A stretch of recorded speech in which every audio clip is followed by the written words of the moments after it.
Good evening. I call to order the meeting of the Gladstone Planning Commission for Tuesday, November 16th, 2021.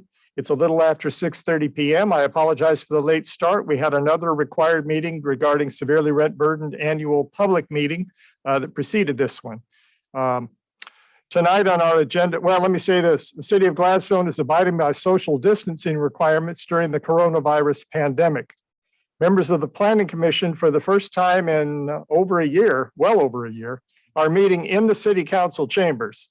This meeting will be conducted virtually and open for the public using the Zoom platform. So some of our applicants and members of the public will be participating via Zoom tonight. On our agenda, we have the consent agenda, which involves approval of the minutes. We have our monthly planning report from our county contracted planner. We have a public hearing regarding conditional use permit for a proposed daycare and preschool on Glen Echo. And then we will have a briefing on the housing code and policy amendments from the contractor that is working on that. So Tammy, will you call the roll, please? Commissioner Langston, Present. Commissioner Natalie Smith,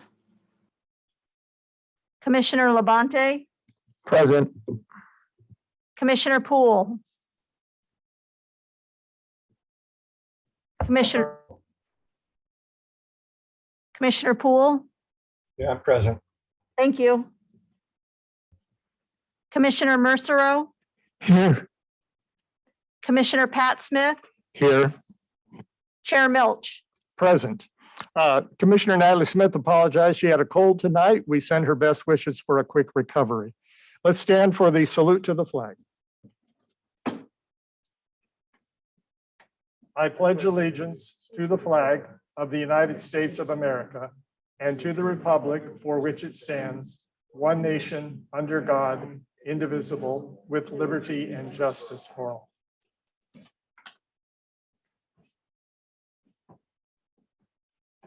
First item is the consent agenda approval of the minutes of October 19th.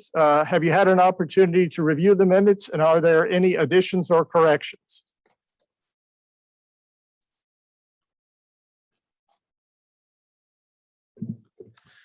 Hearing none, I will entertain a motion for approval of the minutes of our October meeting.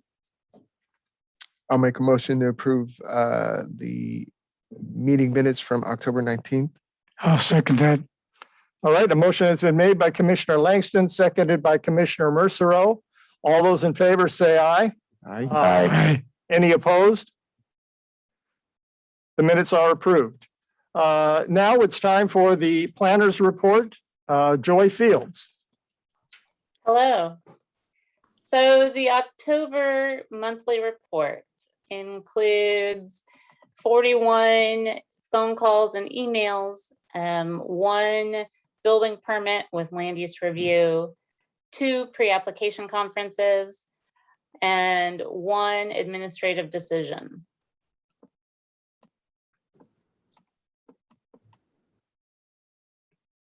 Additionally, you guys enjoy hearing what the building permits were, and it was an interior remodel of an existing building on Portland Avenue.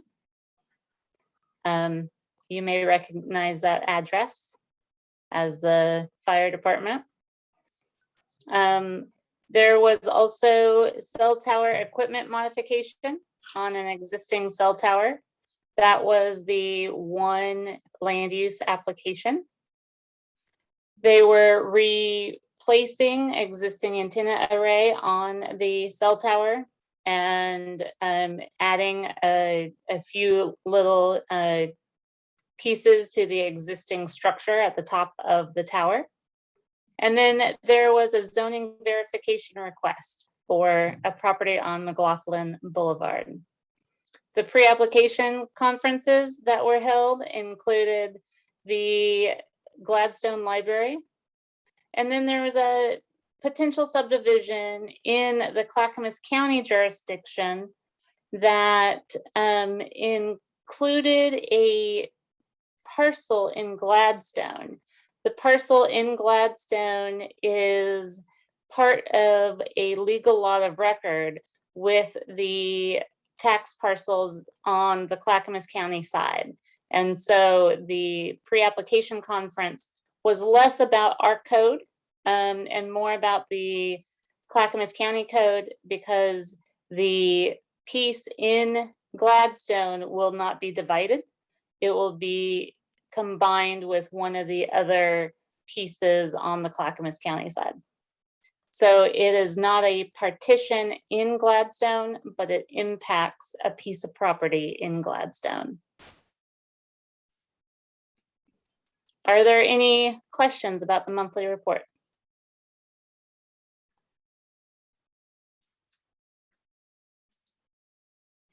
I see no questions. I'll entertain a motion for approval of the planner's report. Commissioner Poole, I'll make a motion that we accept the report as is. Is there a second? I'll second the motion. All right, the motion has been made by Commissioner Les Poole and seconded by Commissioner Pat Smith to approve the planner's report. All those in favor say aye. Aye. Aye. Any opposed? The report is approved. Thank you, Joy. The next item on the agenda is an application for conditional use. I have a script that I have to read when it comes time to action involving a public hearing, and especially since this one is remote, we have a lot of participants coming in on Zoom. So I will read that now. It's a little bit long, but it kind of gives you an idea of what's coming up, and then staff will present the primary report. Public testimony for this hearing will be called for in 3 groups: testimony in favor of the proposal, testimony opposed to the proposal, and neutral testimony. If you are participating online, click the raise hand button at the appropriate time and wait to be recognized. If you are participating via telephone, dial *9 to raise your hand at the appropriate time and wait to be recognized. We have optional speaker time limits, generally 15 minutes for the applicant's presentation, 3 minutes for each audience member testifying. That's either in favor, against, or neutral, and 5 minutes for applicants' rebuttal if necessary. So I open now the public hearing, file number Z0483-21-C. The applicant is Dave Morris of Hillside Christian Church or Christian Fellowship. And the time is 6:45 p.m. First of all, and let me ask, are there any members of the hearing body, the Planning Commission, who are abstaining from participation in this hearing? I don't believe there are. Are there any members of the Planning Commission who have a conflict of interest regarding this particular application? I don't believe there are. And now I'd like to ask members of the commission about any ex parte contact, including any site visits to this particular location. So I'll start at my left and work my way around. Commissioner Pat Smith. I have visited the site. I've driven by it hundreds of times in my residency here in Gladstone and actually visited the property, entered it, and completely circled it yesterday. Thank you. Commissioner Langston. I have no ex parte contact, and I've driven by the site many times. All right. Commissioner Labonte. I've driven past the site on numerous occasions and walked past, and that's all. All right. Commissioner Mercero. I have no problem with the project, and I've driven past the site All right. several times, in fact. Commissioner Les Poole. You need to unmute.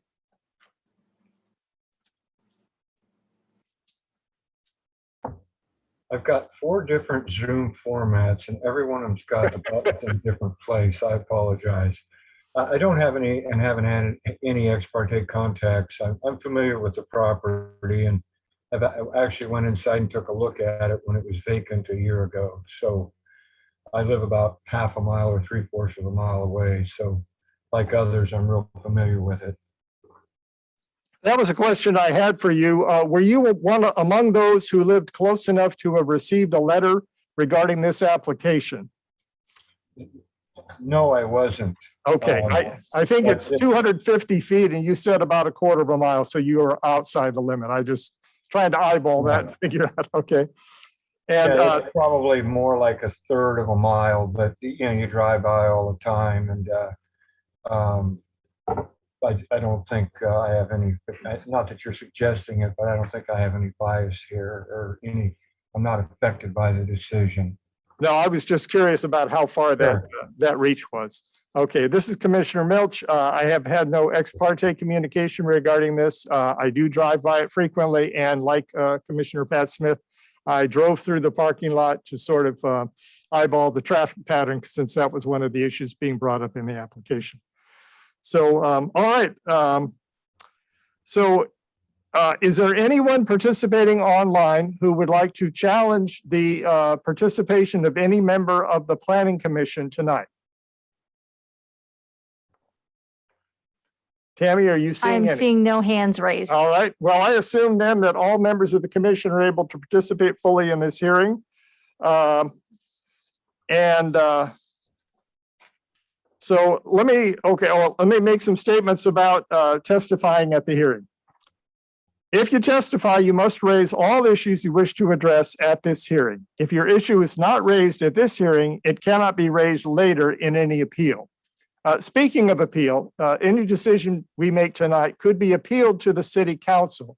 That's the reason why Mayor Stemple, who is the staff liaison to the Planning Commission, is not in attendance tonight. That would be an ex parte involvement in this decision prior to an appeal if it were to come to them. Your comments should state why the application should or should not be approved, or include your proposed modifications you believe are necessary for approval according to the standards. Because this is the initial evidentiary hearing, state law grants any party the right to request a continuance of this hearing or ask that the record remain open after the hearing is closed. If you do not raise specific issues at the final evidentiary hearing or by close of the record, or fail to provide statements or evidence to allow the local government or its designee to respond to the issue, you will not be able to appeal the decision to the Land Use Board of Appeals based on that particular issue. Failure of the applicant to raise constitutional or other issues relating to proposed conditions of approval with sufficient specificity to allow the local government or its designee to respond to the issue precludes an action for damages in circuit court. All right, having made those things clear, I hope, I will now call for the staff report. Joy Fields. Thank you. And I apologize if bringing it up to the screen was too early. I just think this is a lovely picture of Gladstone. So as you gave your feedback or your script, I wanted to have something lovely for people to look at. So tonight we are here to consider the conditional use application. You all have the staff report in your packet. And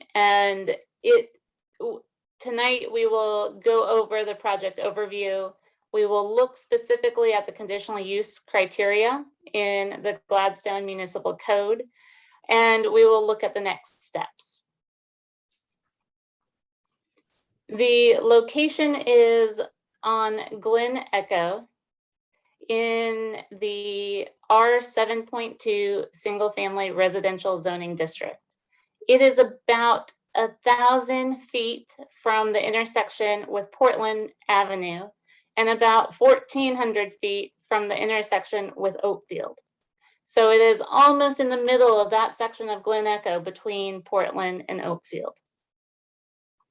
The applicant is requesting a conditional use to allow a daycare and preschool to operate in the existing church building.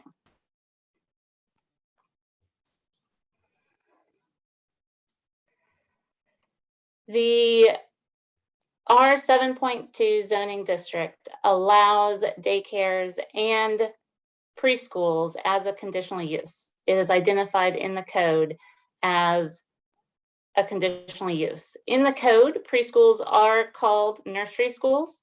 And so you may find in the planning report a reference to nursery schools, and they are defined in the code to include preschools. Looking at the environmental overlays, including slopes, landslides, floodplain, this property does not have any evidence of any of the environmental overlays. For tonight's hearing, as Chair Milch mentioned, notice was sent to property owners within 250 feet of the subject property as required by the Gladstone Municipal Code. It was sent to the City of Gladstone, and comments were received from Public Works and Engineering and from the fire department. Gladstone currently contracts with Clackamas Fire to represent the Gladstone Fire Department's interests. And so you will see those comments. The Public Works Department provided comments that I believe were sent to you yesterday.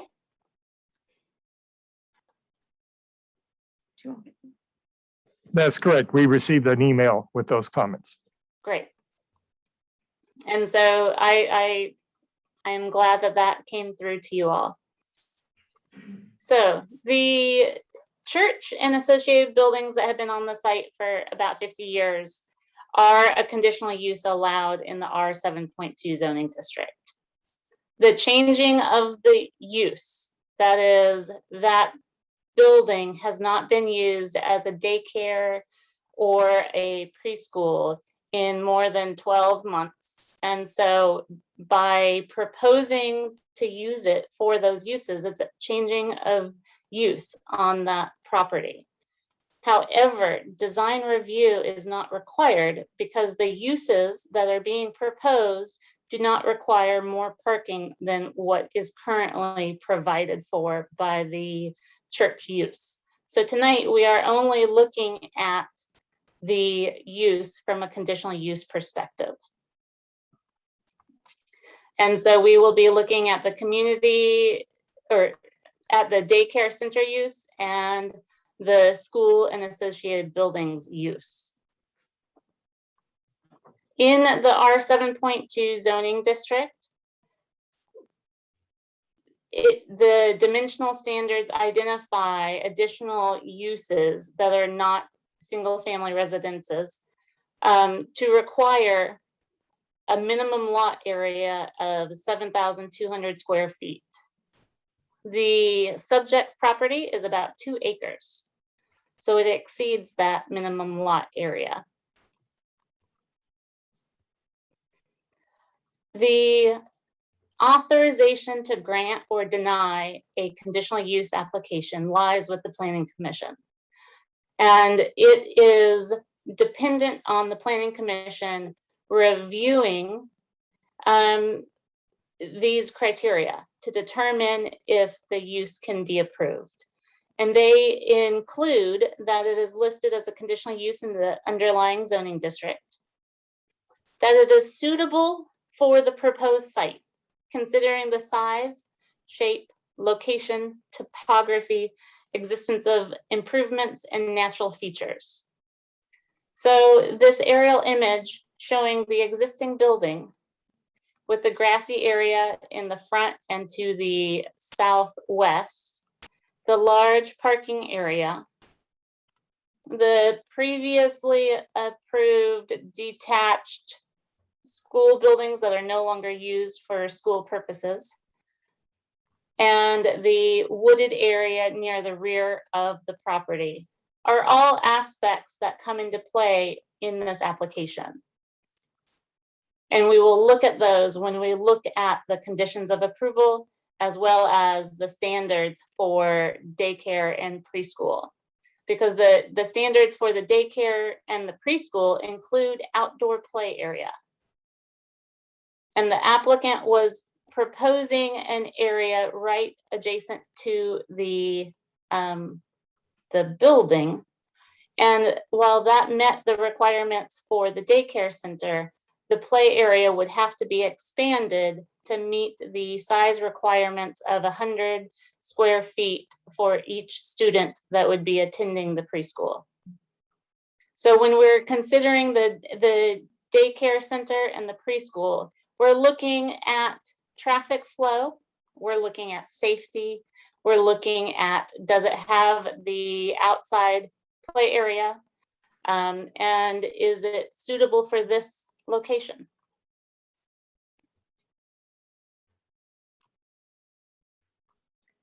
Additionally, we have to consider whether it's timely, or you all have to consider it because you are making the decision. Are the public facilities adequate? Is the transportation system adequate?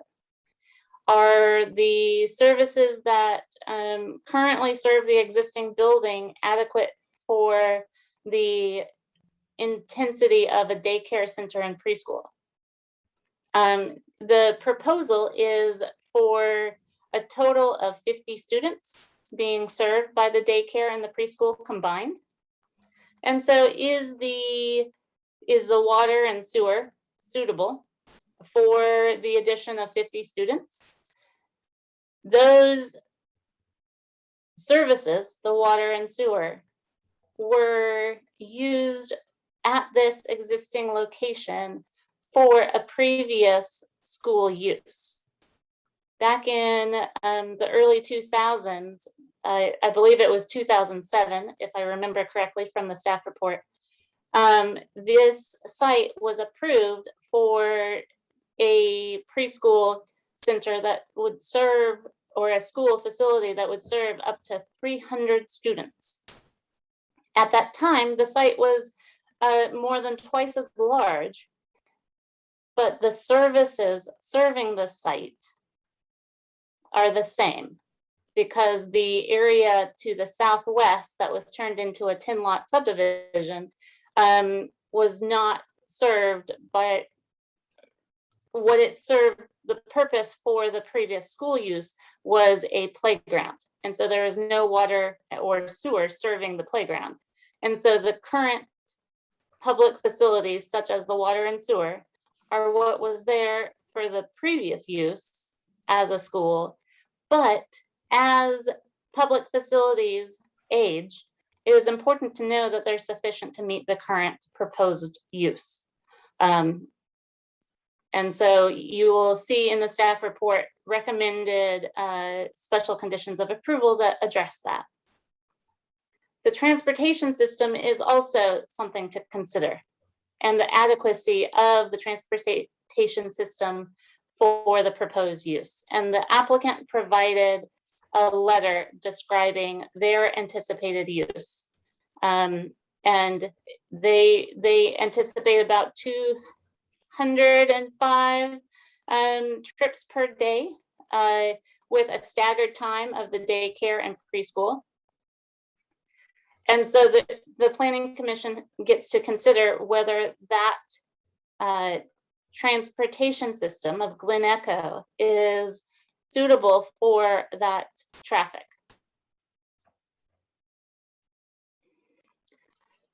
Also used for granting a conditional use is the location, size, and functional characteristics of the proposal, such that it can be made reasonably compatible with and have a minimal impact on livability and appropriate development of the properties in the area and the neighborhood surrounding the subject site.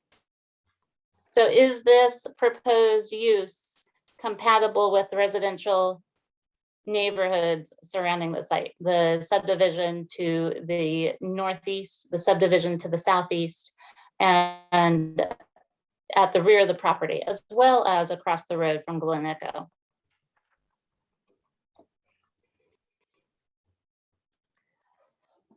One of the things that you will find in the staff report is that staff think that it satisfies the policy. I apologize for the interruption. I am getting a message that my internet is unstable. And so I will follow Commissioner Poole's example and stop my video. So the comprehensive plan has a policy that daycare centers and community centers in the low density residential zoning district should be located at or near the intersection of minor arterials and collectors. As I mentioned previously, the property is about 1,000 feet from the intersection of Glen Echo, which is a collector, and Portland Avenue, which is a minor arterial, and about 1,400 feet from the intersection of Glen Echo and Oakfield. Oakfield is also an arterial.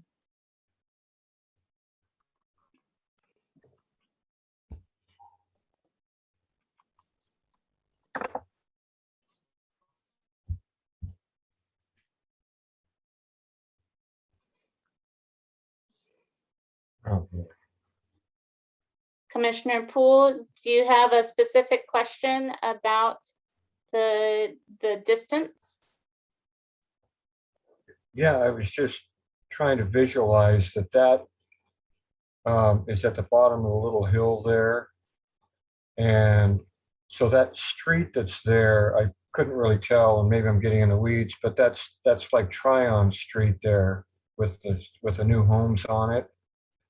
And when you were talking about that, just to be clear, the servicing of that property that was long ago developed and is no longer part of this equation really doesn't enter into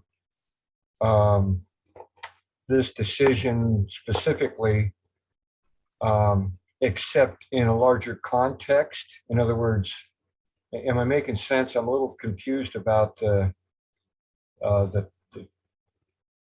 we're going to consider traffic and other things. I get that, but I guess what I'm trying to say is that first issue, it sounded like the water aspect wasn't a big thing. And was I missing something there?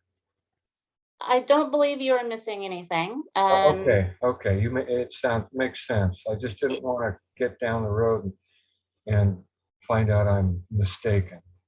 Thank In you. my mind, the history of the site being used as a church for over 50 years and previously being used as a school comes into the question of, is it suitable for the neighborhood? Does it fit in with the neighborhood?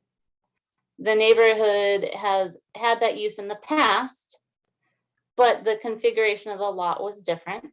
So does that change the suitability? And the services, the water, sewer, and transportation services are the same as they were previously, but with the addition of the subdivision to the southwest of the subject property, there are more homes along Glen Echo than there were in the previous conditional use for a school. And so the previous use for a school is not directly tied to the decision you're making here tonight.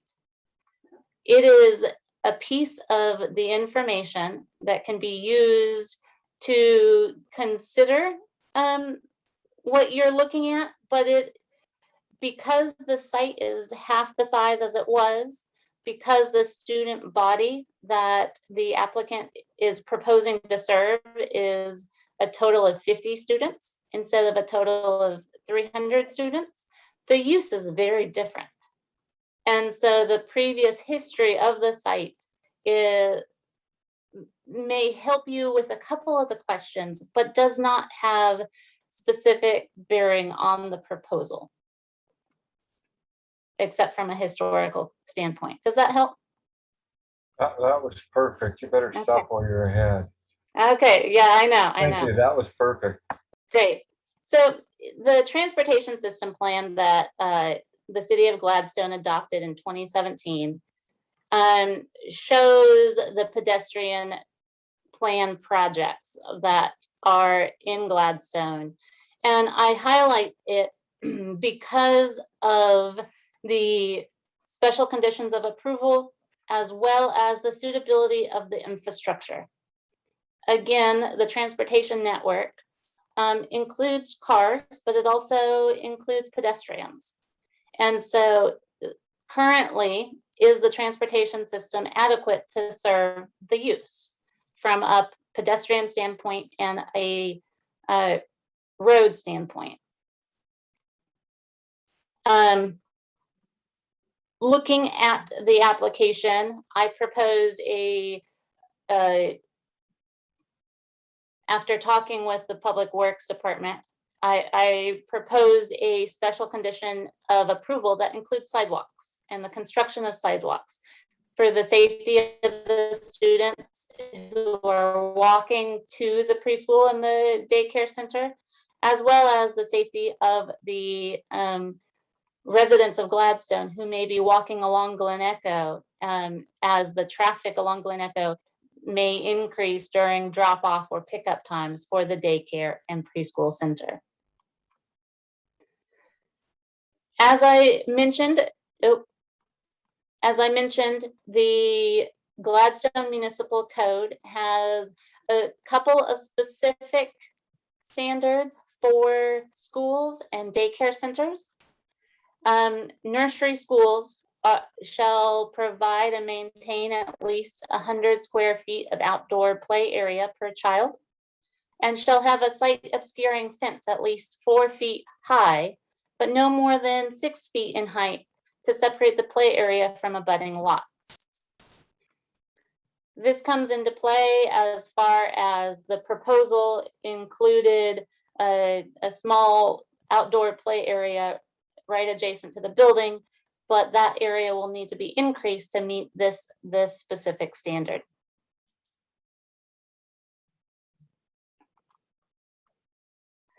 Again, looking at the conditional use and the conditions for granting them, the Planning Commission is allowed to condition an application with conditions of approval, in addition to the requirements that we looked at above. And those are granted when they are found necessary to protect the best interests of the surrounding area or the city as a whole. And these conditions may include, but are not limited to, the following: limiting the hours, days, place, and manner of the operation. As proposed, the applicant is proposing the daycare and preschool to have different drop-off times and pickup times. As I mentioned before, to serve 50 students. The daycare is proposed to be Monday through Friday, whereas the preschool is only proposed for a few of those days. And so looking at the hours and the days, it does not appear that the hours of the drop-off time of between 7:30 and 9 will have a severely negative impact to the adjacent neighbors. But that is one of the things that you can look at as you hear from the applicant and hear from neighbors. You can also look at the design features to minimize environmental impacts, such as noise, vibration, smoke, dust, fumes, and glares.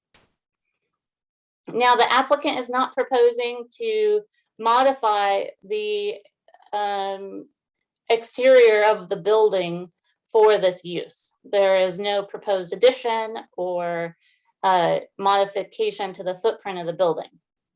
And so there may not be specific design features for the building for you to consider because of that lack of modification to the building.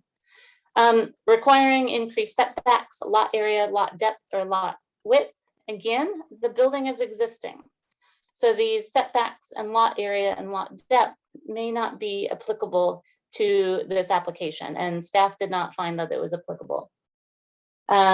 Same with the building height. Churches have the exception granted to them to have slightly taller height for their structures. Because the church is not proposing to modify the exterior of the building, that does not seem applicable in the staff's opinion. Designating the size, number, location, and design of vehicle access points. This one, I'm going to move to one of the aerial images so that you can see the vehicle access points that are being proposed. So I apologize for the scrolling, but I think it's important as we look at the vehicle access point. The applicant is proposing the entrance to be on the southwest corner, this one lane access point to circle around. And then the entrance that will be accepting the students is over here. So if there is a line of cars waiting to drop off the students, there is room on the site to form that line so that the line does not back up, the line of cars waiting for drop off does not back up on Glen Echo. Now you'll notice from the aerial image that the lines on the pavement will need to be modified to facilitate that change in direction of the traffic, if that is something that the Planning Commission agrees to. Joy, Yes. just to clarify for anyone who did not visit the site, currently on the side of the building closest to Oatfield, there are 2 lanes of with arrows pointing into the building. So that is normally what's used as an entrance now. And then traffic circles the building currently in a clockwise fashion, exiting at the exit closest to Portland Avenue. What the applicant is proposing is to reverse the direction of traffic to counterclockwise, entering at the downhill side closest to Portland Avenue, exiting at the uphill side closest to Oatfield.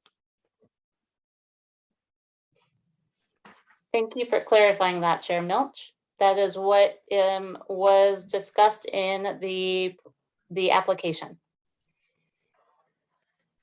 Additionally, requiring street right-of-way to be dedicated and streets to be improved is a condition that the Planning Commission can consider under section 17.70.010. The improvements that you will find recommended in the staff report include the sidewalk, but the right-of-way appeared to be wide enough to meet the purposes of the Public Works Department, except that the public right-of-way along the sidewalk and along the frontage for utilities will need to be increased to 8 feet per Public Works uniformity. The subdivision to the southwest has an 8-foot public utility easement and sidewalks. And so extending that utility easement and sidewalk up along the front of this property will facilitate both the services as well as the safety of any pedestrians accessing the property via the sidewalk. The applicant proposed additional landscape for screening along the property lines. And you will see in the recommendations that staff agreed with applicant that additional plantings and landscape screening would be important. Staff find that along the northeast side of the property, if the traffic is going in the direction that the applicant proposes, the northeast edge of the property will be getting the brunt of the headlights during the winter hours, where drop-off time and pickup time may be in the dark or the semi-dark, as it's getting dark earlier.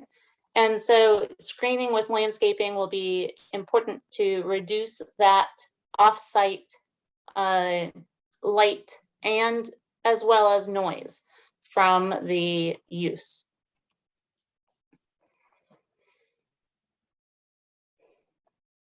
Here is an image of the property from 2018, the aerial image, and it shows the sidewalk to the south west of the property.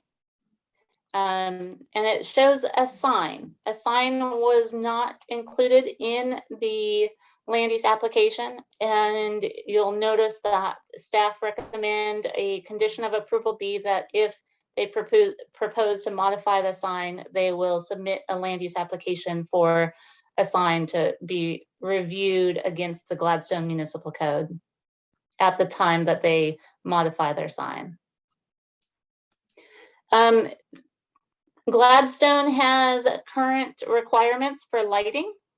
And so a photometric study will need to be done to identify whether the existing lighting on the site is suitable to meet the requirements from the Public Works Department. And there are additional easements that are needed at the rear of the parking lot for stormwater to ensure that stormwater infrastructure is adequate to meet the needs of this site and the surrounding neighborhood.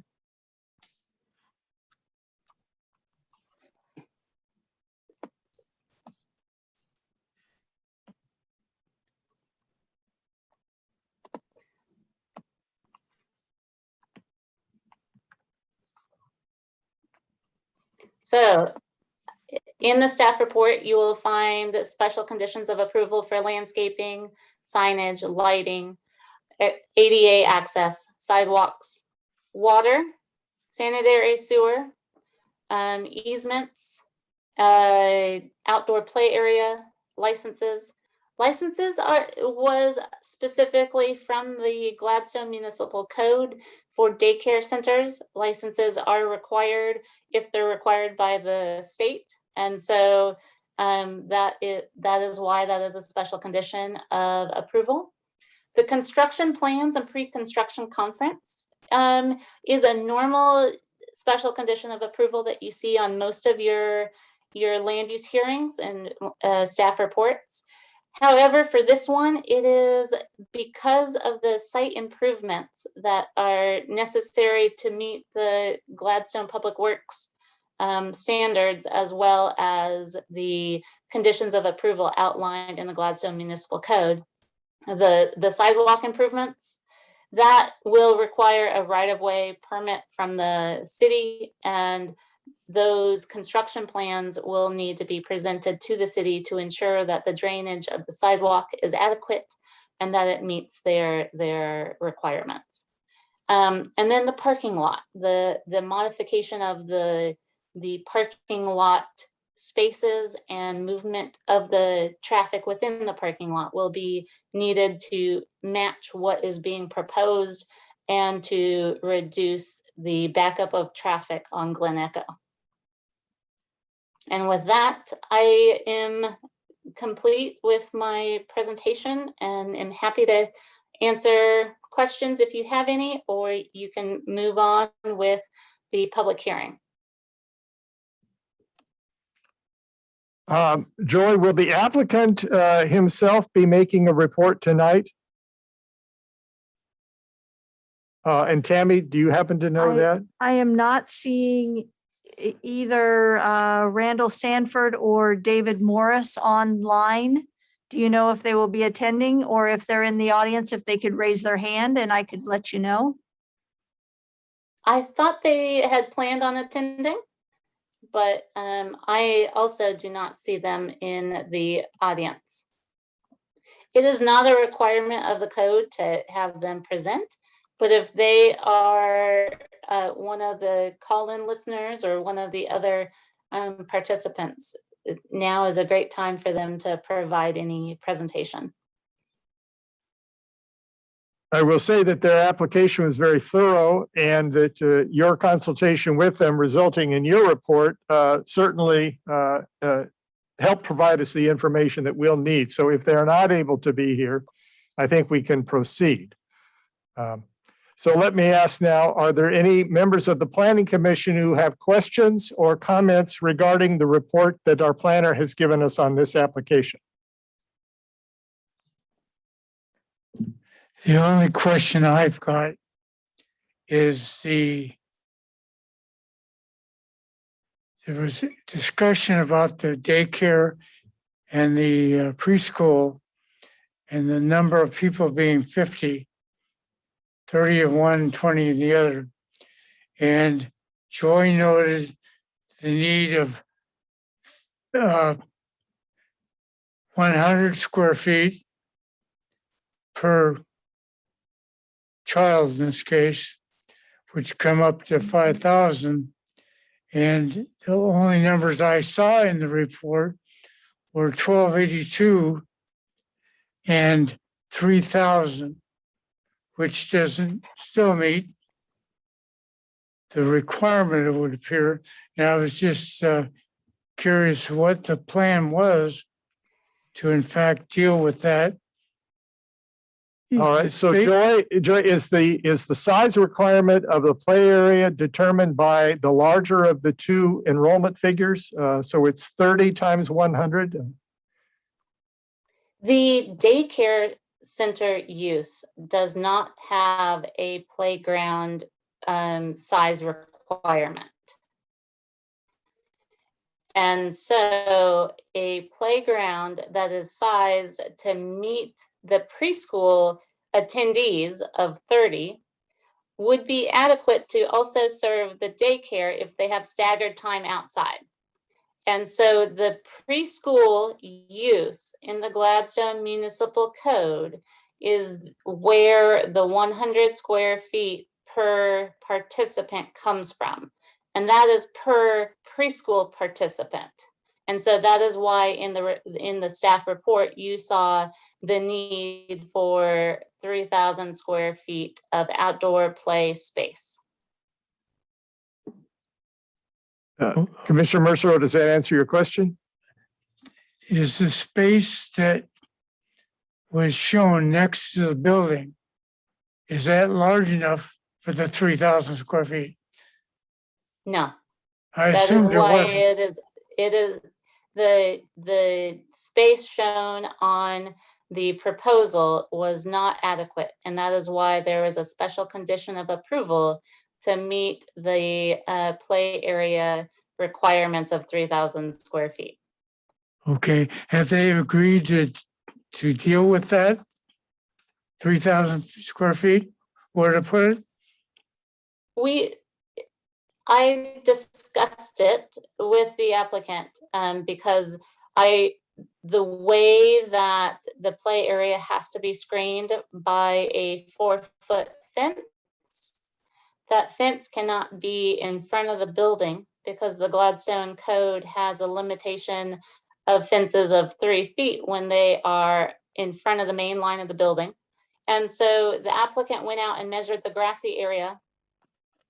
They went out and measured the grassy area between the driveway and the building and found that it was large enough to meet the 3,000 square foot area. But the preschool requirement for outdoor area does not specify that it has to be grass. And so they have a large area at the rear of the parking lot in the woods that could also be a nature play area or outdoor space. And so the requirement for approval that staff recommends includes that they provide us with a plan of how they will be meeting the outdoor play area requirement, including a plan that is added to the file. So that has been agreed to. Not yet, but based on communication, they were amenable to that and are Okay. aware of that. Yes. Okay, thank you. All right, Commissioner Poole, I see your hand up. Do you have a question? Yes. Glen Echo's kind of a narrow street, and while it's on our list for sidewalks and improvements, I fully support requiring sidewalks here and providing connectivity, especially since that will align with the new development and the need for access down to Portland Avenue for kids. The intersection of Glen Echo and Portland Avenue, basically where the city civic center is that you're in right now, is problematic. So having the sidewalks and the traffic and the kids and pedestrians able to use that new street with the wide sidewalks and having safe sidewalks on Glen Echo would just be a dramatic improvement. Regarding the requirement for play area per child, it's kind of around 100 square foot number. Is there any wiggle room there, if I could call it wiggle room or flexibility? And can you, I may have missed it in looking at this, but the play area that they currently have with grass that is usable, how big is that approximately? And how much would they need to add to it from elsewhere on the property to? Do we really know, or am I missing something? You are not missing something from the application. I reached out to the applicant to ask that question myself before this meeting. And they said that they walked the grassy area and found at least 3,000 square feet, if not more, that is usable for the outdoor play area. And this is after we get sidewalks and fences or whatever else we're doing? Yes.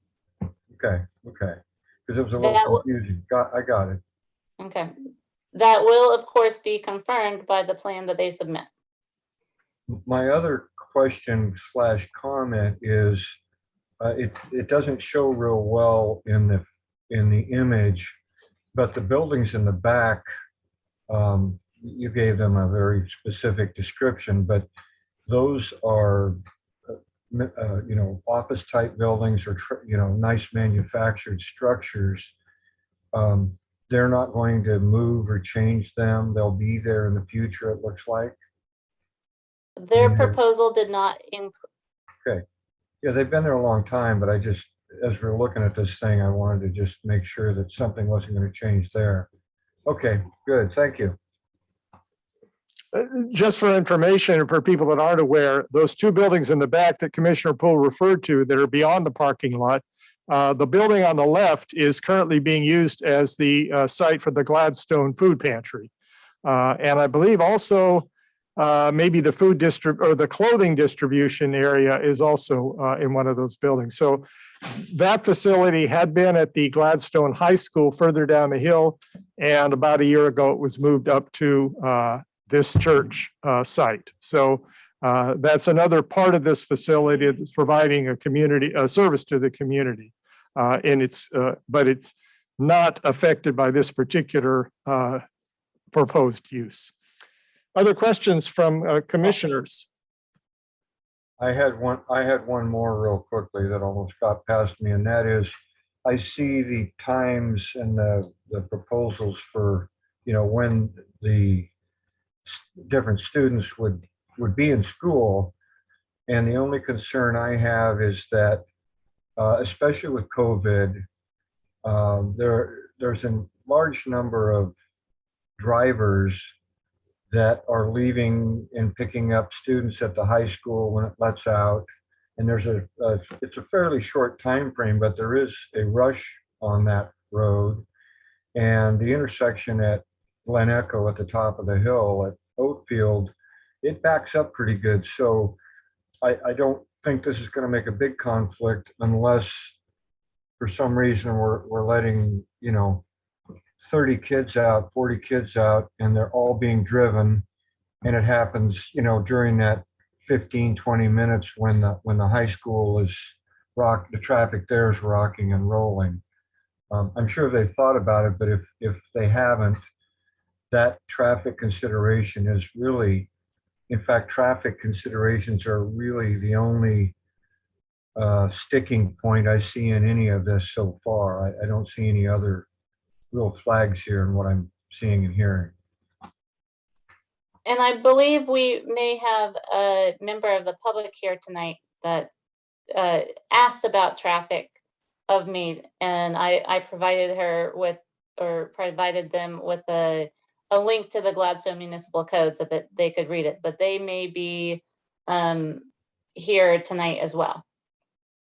Good. And again, my concern is not that they're going to generate an unreasonable amount of traffic, but that if we don't correlate with the school, with the high school or existing schools, then we're creating a problem that could be probably avoided.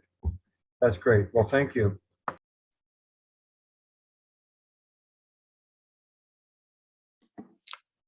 All right, I think that's the questions we have of the commissioners itself. And so, Joy, is it appropriate at this time to open the meeting for public testimony?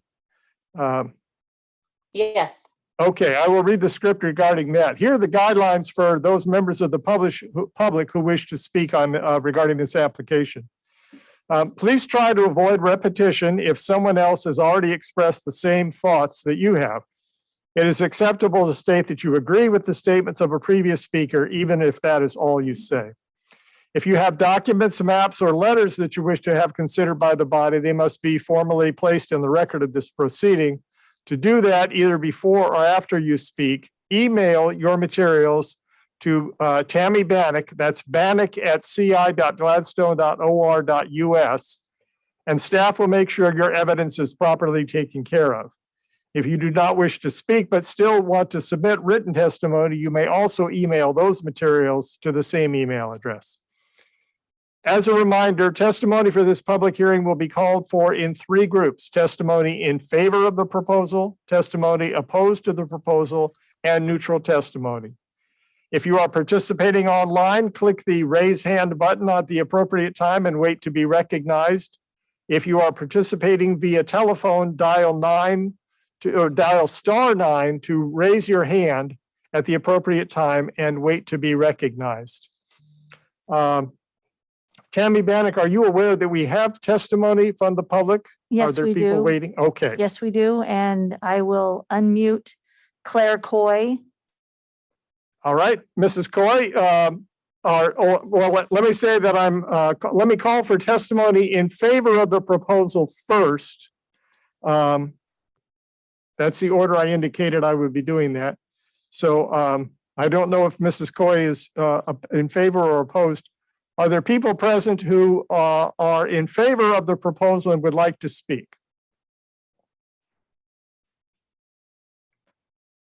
I only have Claire Coy on here and I'm trying to bring her up so she can unmute her phone. Okay. This process is a little difficult in terms of identifying where people are. Would the the commission be amenable to allowing people to speak in the order that they're called by Ms. Ban? Okay, we'll do that. We'll have to decide whether their testimony is in favor or against, but we'll try to be fair in listening to whatever comes in. So go ahead and call the first speaker. Claire Coy, and she should be able to unmute at this point.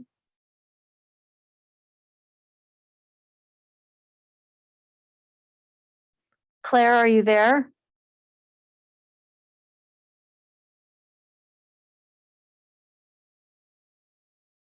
I think she's trying to at the moment.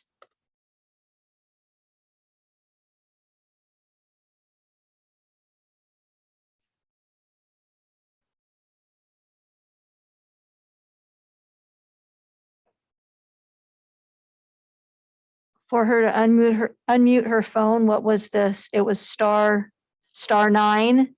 Claire, you may try *9 on your phone.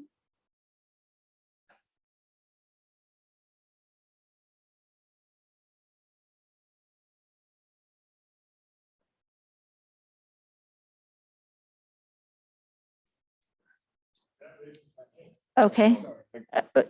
Is start. Might it be possible where we take a few minute recess here to figure out what's going on? We'll take a brief recess to allow us to connect with the member of the public. We'll adjourn for 5 minutes. All right, we'll reconvene and hear from a member of the public who is asked to speak on this matter, Claire Coy. Okay. So I'm not sure if I'm for, against, or neutral yet. I think I guess I'm kind of neutral right now.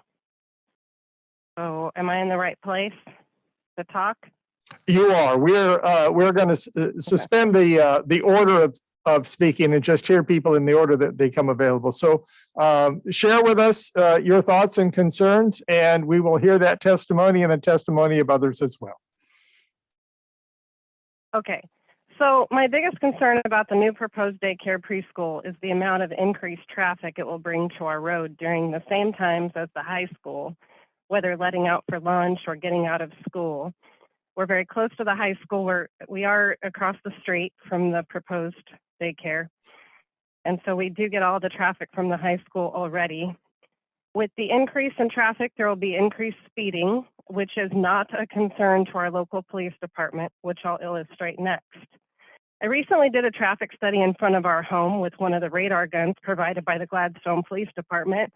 We spent some time working at it, radaring different times of the day in order to get adequate accounting of speeds on our road for the Gladstone Police Department, in hopes that they would take the information and use it to maybe patrol during heavier traffic times. Side note, we've lost countless pets on our road just, because cars just won't slow down. But the other day I was crossing the road to my mailbox and I almost got hit. It was about 4:30 at night, and I don't know, it's just, they just don't care. But anyway, when we got the information from the radar study back to Officer Gerkman, we were met with this: your area doesn't have an issue with speeding. This is a quote. I came from working several years in Gresham. They have bad speeding. It made me feel like, why did we go to the effort if it wasn't going to help?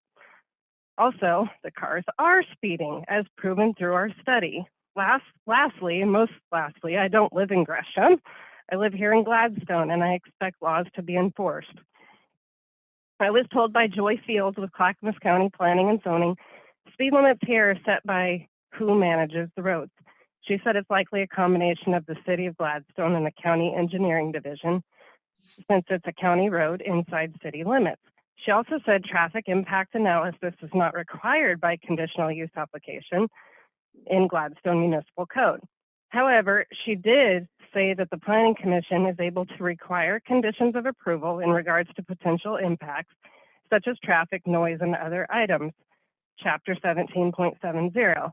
I think if they were going to change the speed limit to a 20, as it is now a school zone, that would be helpful, but it would only be helpful if it was enforced and the police department doesn't think we have an issue here.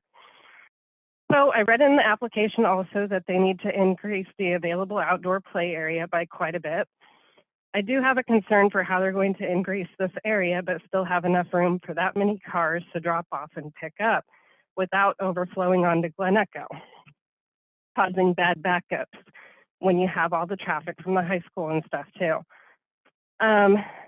There was a school here before, preschool and school, but it was mostly a K to 8.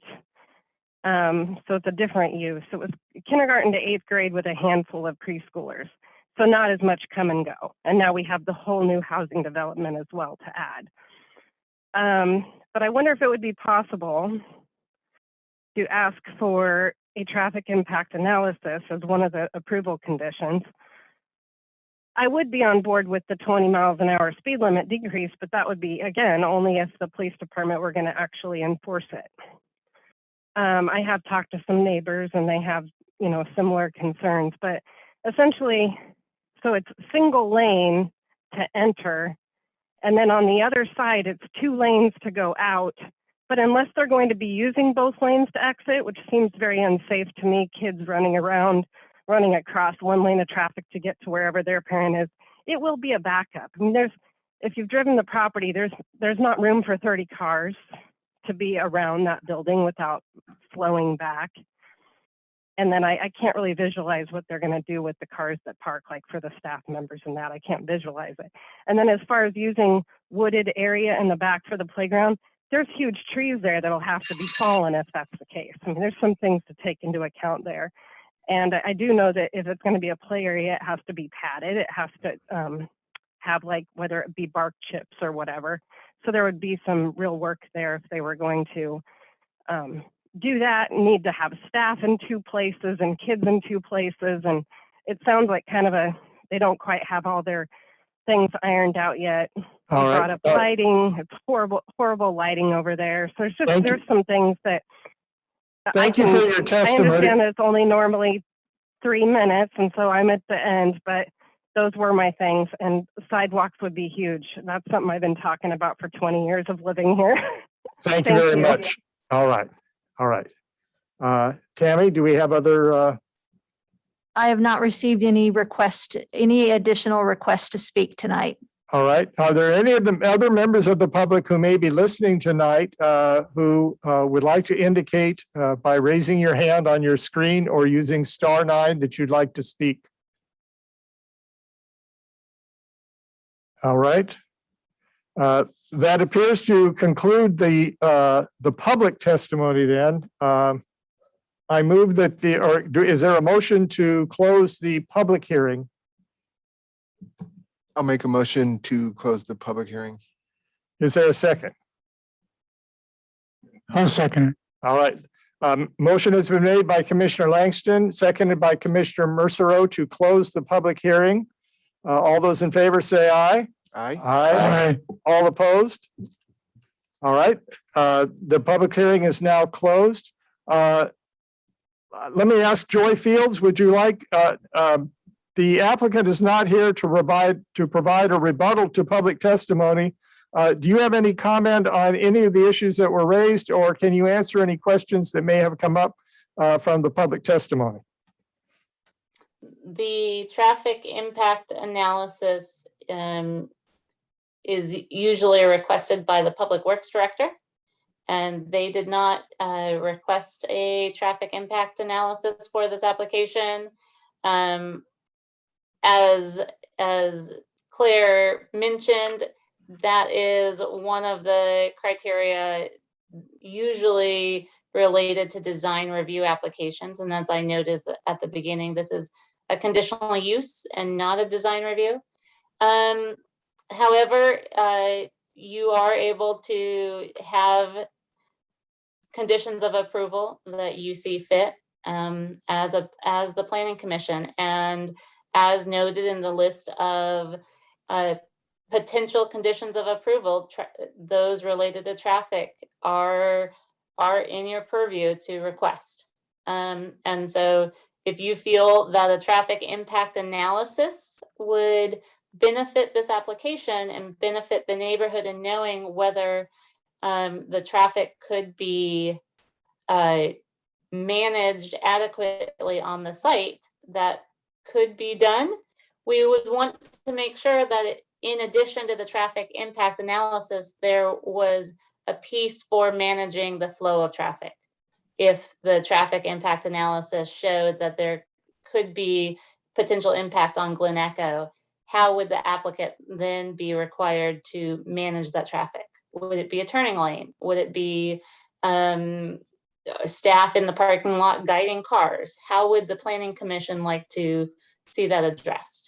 So adding that condition of approval is up to you all to discuss and determine if it meets the needs of the community and how to do that. I have one question for you. Mrs. Coy mentioned a 20-mile-an-hour speed limit because it would be a school zone.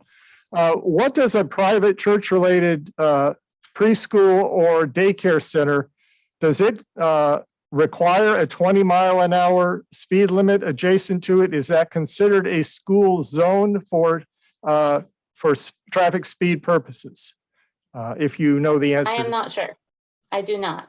I have found in the past that it is the entity that manages the road that sets the speed limit and puts up those signs for school zones. And I don't know what the policy is related to school zones and whether preschools or daycare centers qualify for those school speed zones. that would be something to get more information on. All right, thank you. I know many of us drive that Glen Echo between Portland Avenue and Oatfield quite frequently. And one of the biggest issues there, really an engineering issue, is that it is a steady series of hills going down. A little bit of leveling off here and there. But if you're going from Oatfield to Portland Avenue, very often drivers have a difficult time maintaining the posted speed limit because it is an all downhill trek. My thought is that perhaps having a business where people are having to slow to turn into it could have a traffic calming effect. But I can see Mrs. Coy's concern too about the sort of the traffic patterns that have developed over the years and the impact of a new use there. Other comments? Chairman Milch. Yes, Commissioner Pat Smith.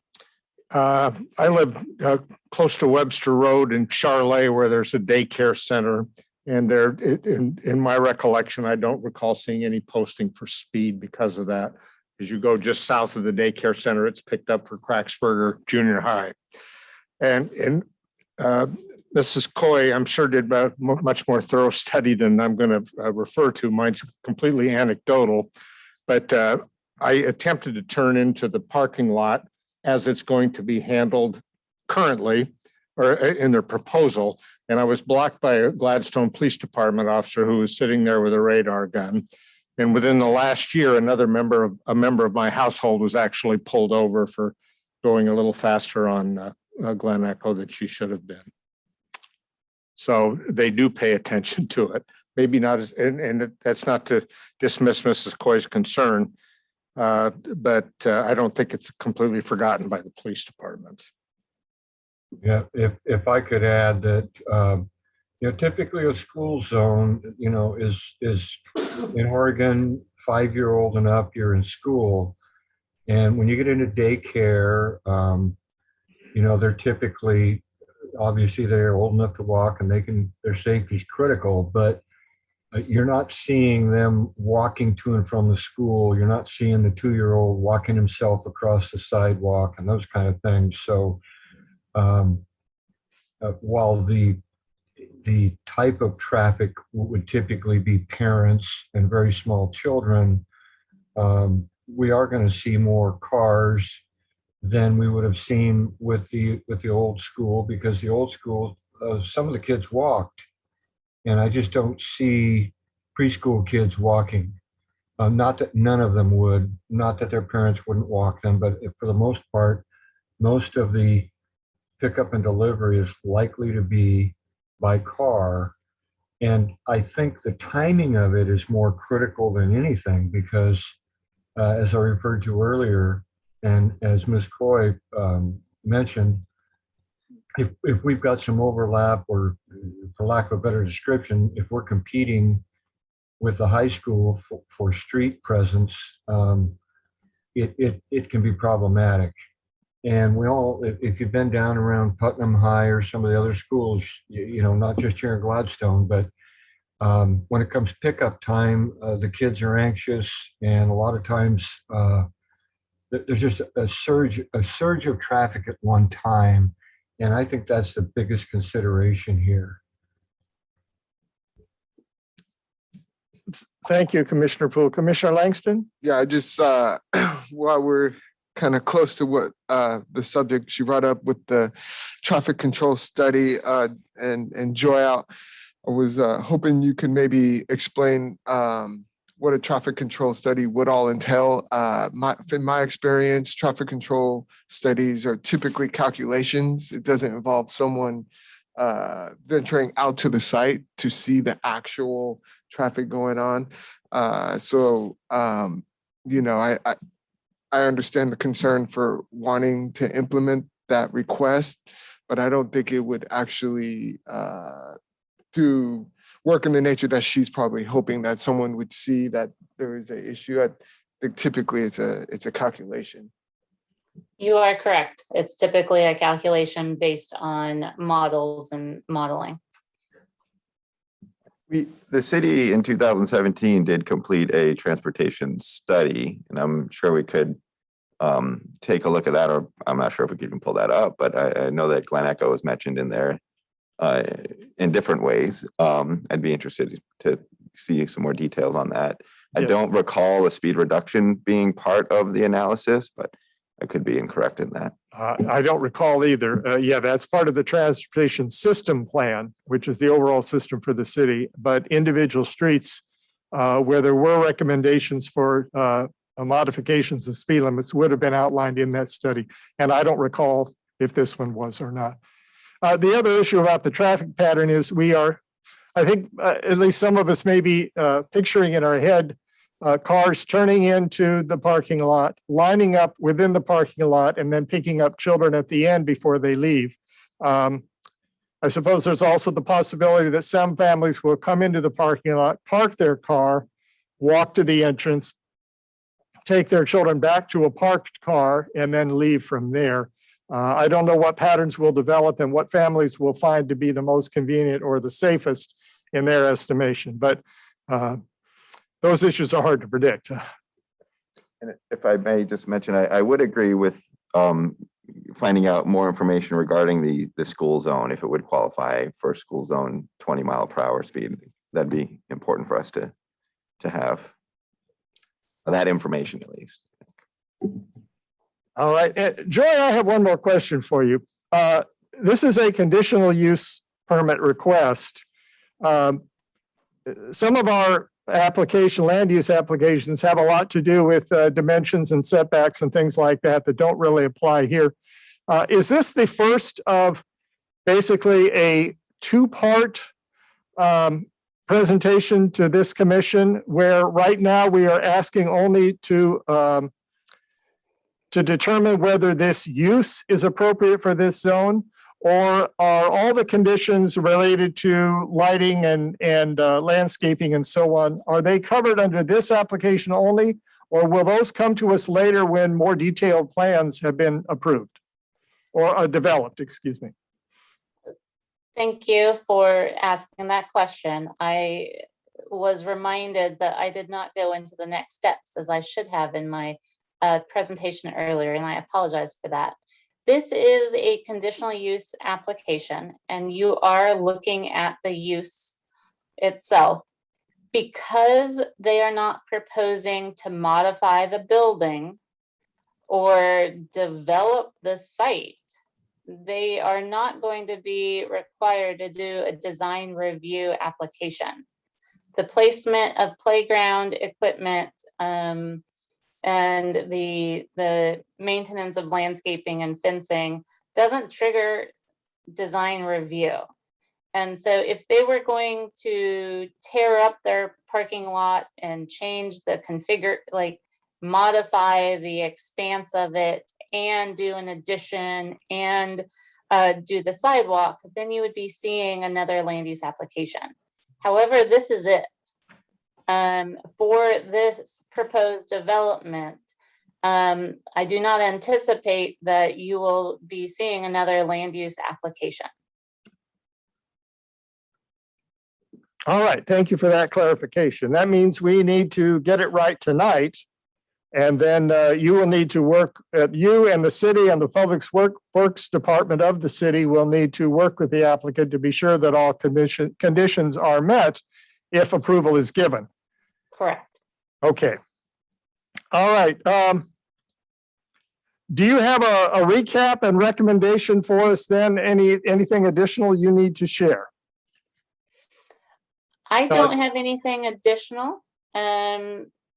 If you have any specific questions, I'm happy to answer those, but I don't have an additional information to add.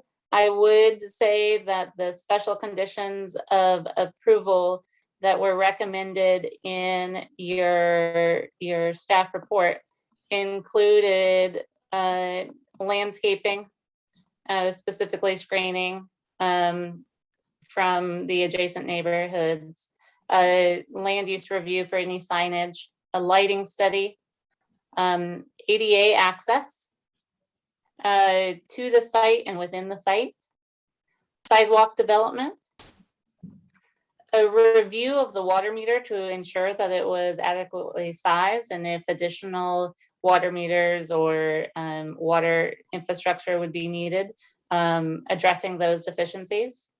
A review of the existing sanitary sewer system, and like the water system, addressing any deficiencies that were found. Easements for a public utility easement along Glen Echo, a stormwater easement at the rear of the parking lot, and any easements around the water line or sewer line that would be needed. A pre-construction conference with the city to ensure that any infrastructure being proposed met the requirements of the city. The outdoor play area to increase to 3,000 square feet to meet the requirements of the preschool outdoor play space. Licenses for any daycare personnel, providing services to the students that are required by the state. And parking lot markings to match what is proposed in the application to ensure that the traffic is routed correctly through the site. All right, staff is recommending all these conditions. Our discussion has focused a little bit more on some of the traffic pattern related conditions.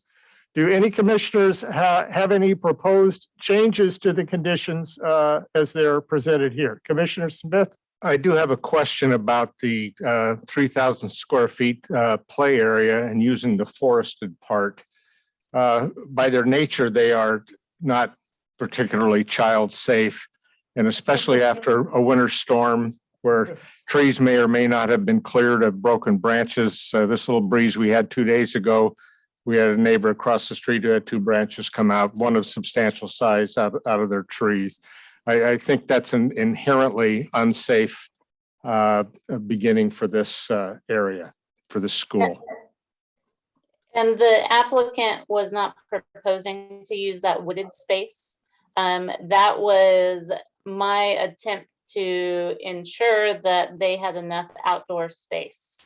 And the applicant provided me with their confidence that they have enough grassy area to the southwest of the building to serve the 3,000 square feet.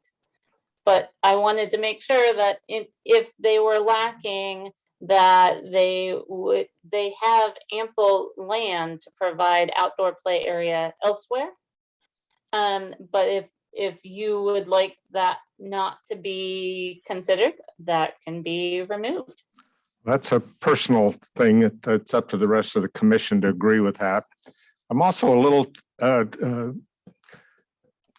wish they would have been here tonight, even via Zoom, to answer some of these questions that have come up. I think it would have made this transition to accepting this a little smoother. All right, Commissioner Langston?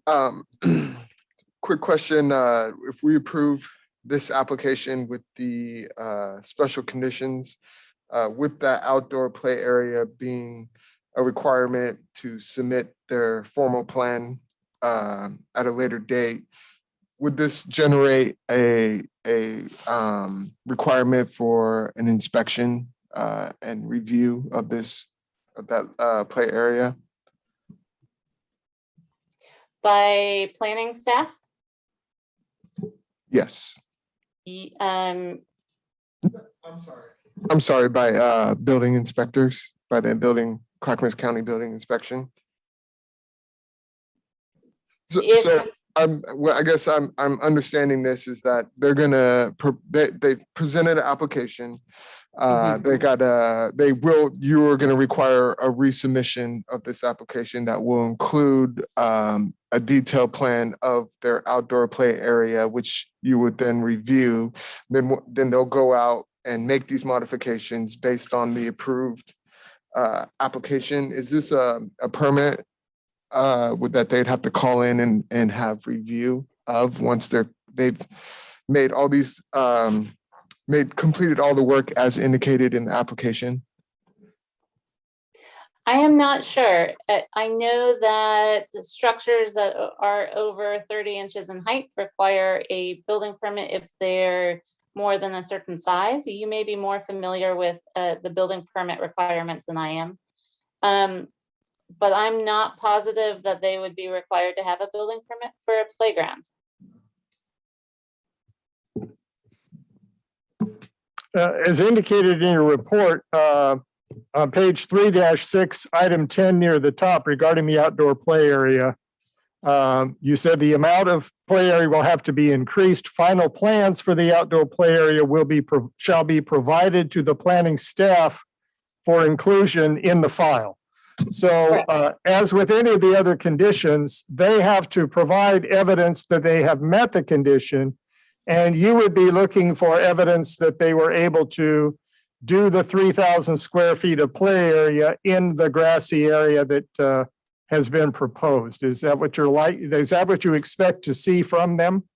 Yes, if you guys want the play area only in the grassy area, we can clearly denote that in the condition of approval. And yes, they would be providing a plan to verify that they have enough space and can provide the outdoor play area in the grassy area as the special condition would require. And they would be providing that to me to be included in the file. They would be required to get any building permits that they need to meet building code, but that is their onerous to do. I am not familiar with the building code enough to determine when it is required.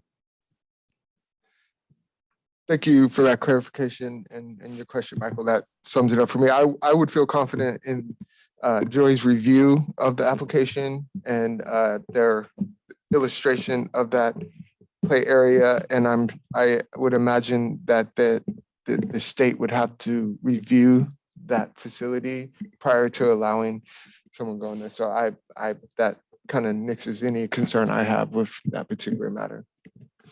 Yeah, I had forgotten that, but I think you're right, Commissioner Langston, that a preschool itself has to meet certain standards for the state to operate, and that may include an examination of the play area.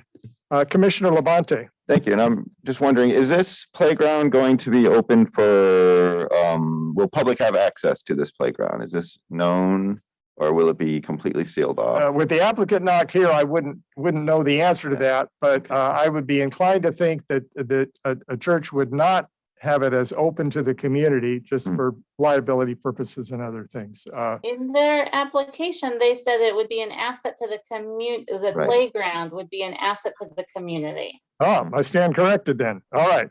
And so the code requires that there be a fence around it. So I'm not sure how it would be an asset to the community unless the church specifically open it up to the community. And again, it would be nice to ask that of the applicant if that is a sticking point for you. And again, Chair Milch, getting back to the licensing requirement, the state might not allow it be open to the community for security purposes. I don't know, but you're right. It would be nice to have the applicant here to address some of those. Okay. One other aspect of the report that was not touched on in the presentation tonight, and I'm looking at the top of page 3-8, the first full paragraph up there. The applicant provides that the proposal is timely because reports in the press and anecdotal evidence indicate there are fewer daycare centers and preschools open for business, especially with the St. Stephen's Preschool on Gloucester Street closing on June 5th, 2021. The proposal is also timely because it has existing connection to public services and will update connections to those services as needed to ensure adequate public facilities as required by the conditions of approval. We tend to focus on the negative potential negative impact of a proposal, but there certainly is a need for childcare and daycare in our community, with one of the longest running church-related preschools having closed this year. So that is certainly an element in favor of approving this application. All right, Joy, earlier on, you mentioned some things like traffic control by staff, or arrows painted on the entrances, and other things, other elements that could have an impact on traffic control for the flow through the facility. Should we add those details to our conditions? Do you want to mention one or two specific things or language that you could suggest that might improve and address some of the concerns that came from the public? I would be happy to give it a try. The markings on the pavement are identified in a special condition number 12 as recommended by staff. As you noted, we could add parking management to ensure traffic flow moves appropriately on site. I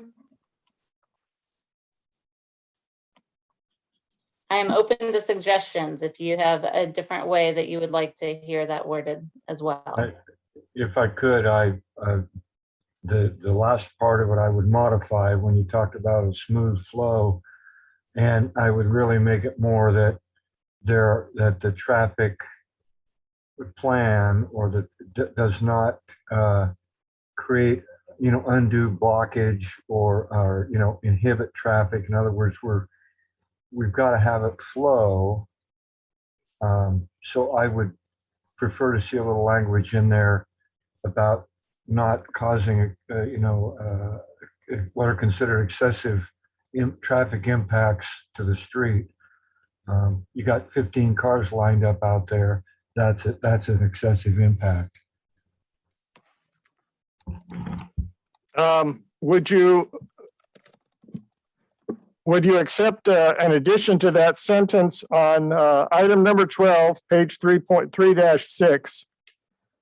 The markings on the pavement have to be updated to ensure the traffic enters on the southwest and circles the building to leave by the northwest exit, and has minimal impact on traffic flow on Glen Echo Avenue.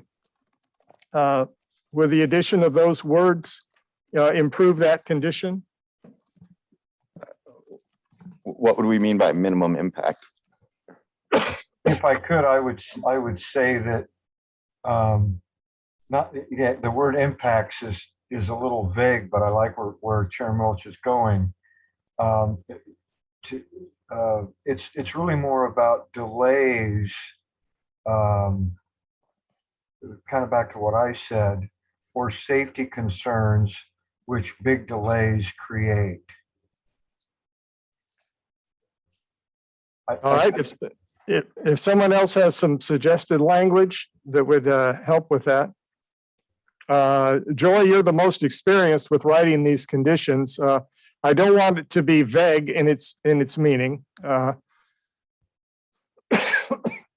So are you looking for, so traffic management can be a traffic plan to manage the traffic, or it can be staff that have a role in managing the traffic, or it could be a combination of those two things.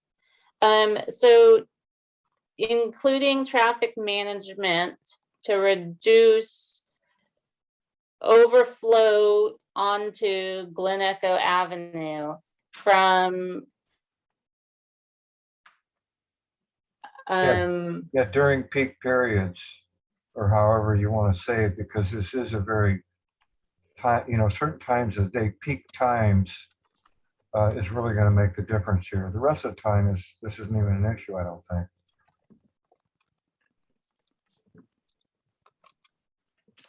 So would we want to say something along the lines of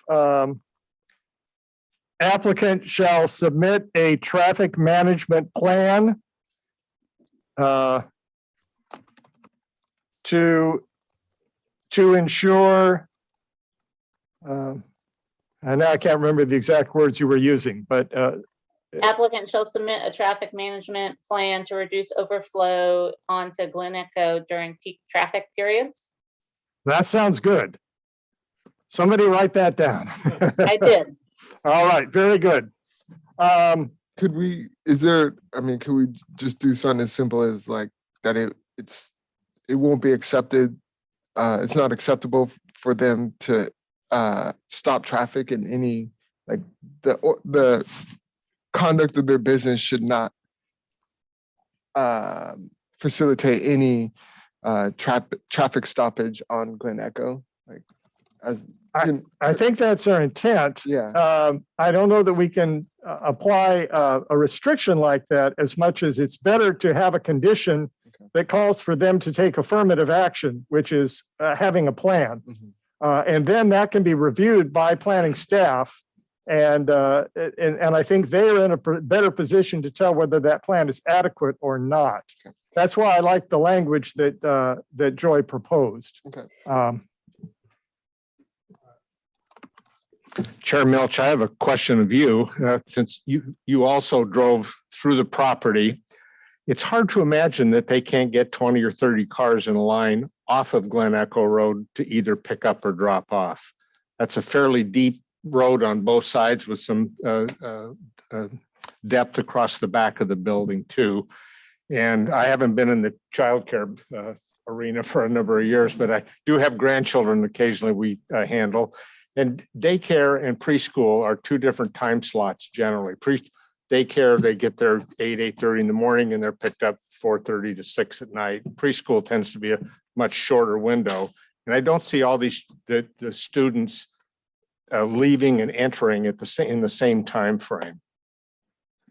You have young children, am I right or wrong? No, I'm right. I pick up a kindergartner from Yeah, there you go. GCCF several times a week. And I know exactly what you're saying. The parents, develop the ability to watch out for one another and for the children and to park safely and also to look out for the school buses that go in that area. There are school bus routes on Glen Echo. I know that, which is one more reason why the timing is very important on this, as Mrs. Coy mentioned and other commissioners mentioned. So I think the applicant has shown a sensitivity to that issue, an awareness that the time should not coincide adversely with other uses of that street.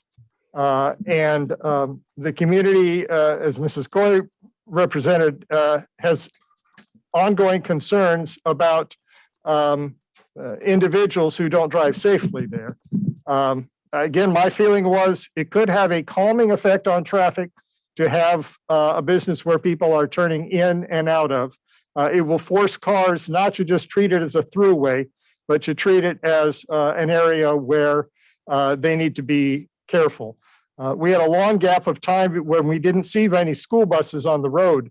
And I saw on social media, somebody posted about somebody just zooming right past a school bus, which had its red lights flashing. And I don't condone that, but I can understand that with that long gap, sometimes people forget those rules and how you drive around a school bus with flashing red lights.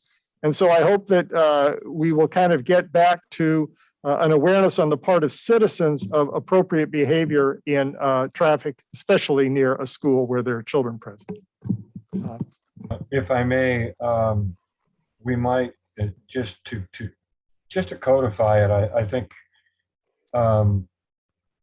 as a condition of approval, because it's a use, we're talking about a use here. I think that the applicant shall schedule the times to not be in conflict with the the release time from the high school. I don't see a conflict now, but things change. Hours, there's a lot of things changing. So my point is, I just don't want to see a time when they're letting out and right when the high school kids are getting out, because that's the time we're going to have problem. We're going to have safety issues, and it's just a recipe for trouble. So I think we should maybe specifically put that right in as a condition, even though they're already doing it and planning for it. And I don't believe that they're going to create such a problem that they can't come up with a successful traffic management. I agree with Commissioner Smith. It's doable.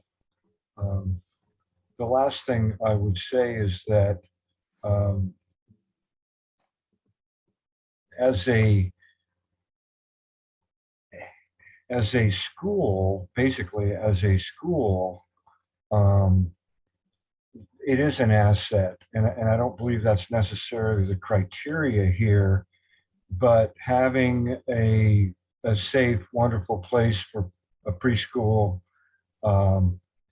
certainly there's a need, as was mentioned earlier. So it's not like this is a dramatic change from what the building's been used for in the past, or that I don't see anything here that can't be resolved.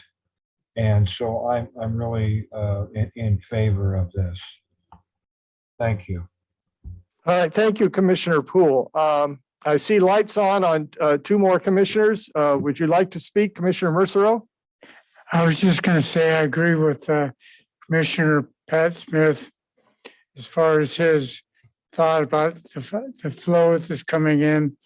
And the real concern to me as being a parent is the preschool and kids who are younger by age jumping out of their cars and flying in front of everybody. And as long as they've got a plan to take care of that, so we don't run over any little kids. Yeah. To me, this plan that's presented is fine as long as that's called out. All right. Commissioner Labonte? I would certainly agree with we're talking 50 students at staggered drop off and pickup times. So to Mr. Poole's point, absolutely, I think it's a good idea to try to coordinate the pickup and drop off times with the high school. Other than that, of course, being someone who is very concerned with transportation safety, I'd be interested to see how it plays out, but I don't see a drastic issue here, especially considering the depth, to your point, Mr. Smith, of the parking lot and the space and the way that they've thought about the pickup and drop off. At first I was a little concerned with having, cars pull up and students getting out on the left side of the vehicle, but that can all be managed. And that's what they're planning to do here. So I see limited issues with the transportation. Although I am interested to learn about the 20-mile-per-hour school zone. That's something I think could be helpful on Glen Echo in general. We have proposed adding a sentence to one item on the conditions. Do we want to, are we required to amend that part of the document to add that sentence? I will entertain a motion to do that if we are. Or Joy, can you just add that to your report? How does that work? As a staff report, I can add that. And when I send it to you via Tammy, you can review it to ensure that it meets the discussion points that were made here tonight before you sign it.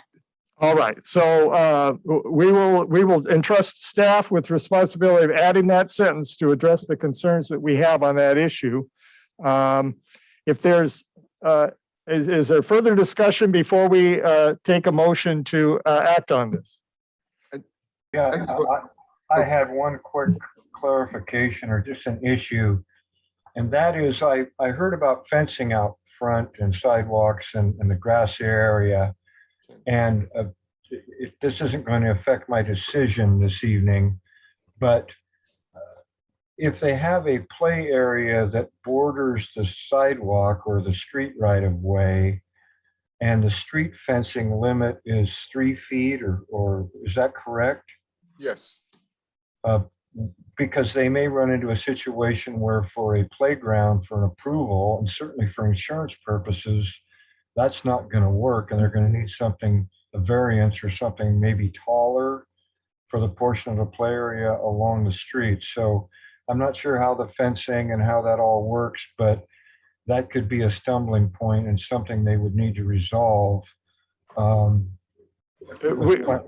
We said that some of the fencing would be on the street side of the building, the Glen Echo side of the building, but the fencing cannot extend past the front of the building. So it would be sufficiently at a distance from where the proposed sidewalk would be. Is that correct, Joy?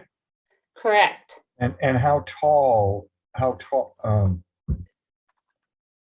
guess my question is, how tall would the fence need to be?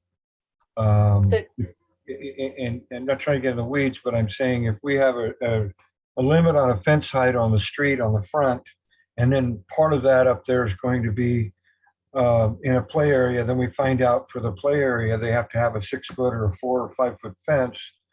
It's just kind of it could create a mess. So I just want to make sure that the applicant's aware of that and that we don't run into a situation where they have to come back because this bites them. The applicant will be aware of it. The fence has to be between 4 and 6 feet in height. And that's for the play area? That's for the play area, yes. Okay, but our code out front on the street is 3 feet. Or am I? That is why the play area has to be behind the main line of the building. Right, okay. And the reason I'm asking is I think once they measure that play area may start moving itself. It may move around a little bit and start getting closer to the fence, closer to the street, because I didn't see any kind of an exact measurement there. So again, I don't see anything there that makes me say no, but I see some things that need to be addressed there. And I'm sure they can be, but hopefully our applicant is aware of that and they don't have to come back and revisit this. So thanks for clarifying that.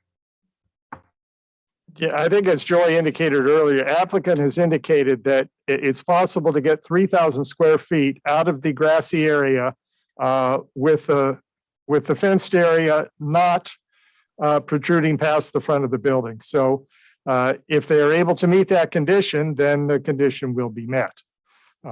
So if their estimation of the square footage available is accurate, then they will be able to meet that condition. All right. Do we have a motion from the Planning Commission to make a decision on this application?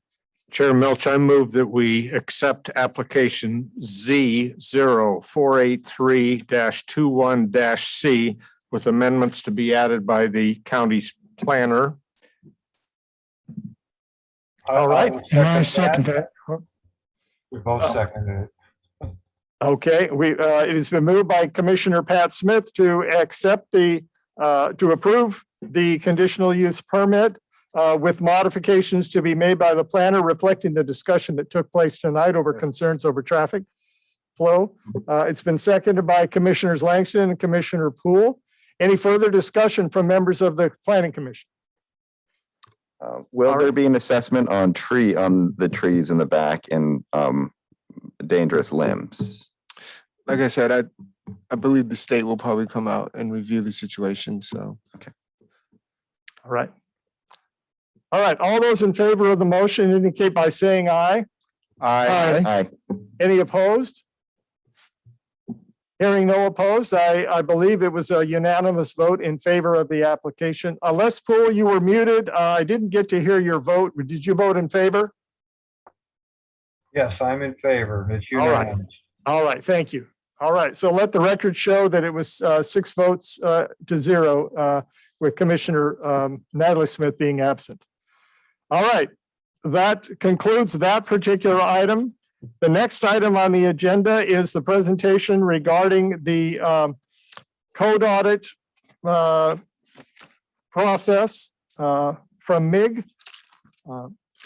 And Joy, will you be here for this part of the presentation as well? If Jackie Betts would like me to stay, I am happy to stay. Otherwise, I will end my evening here.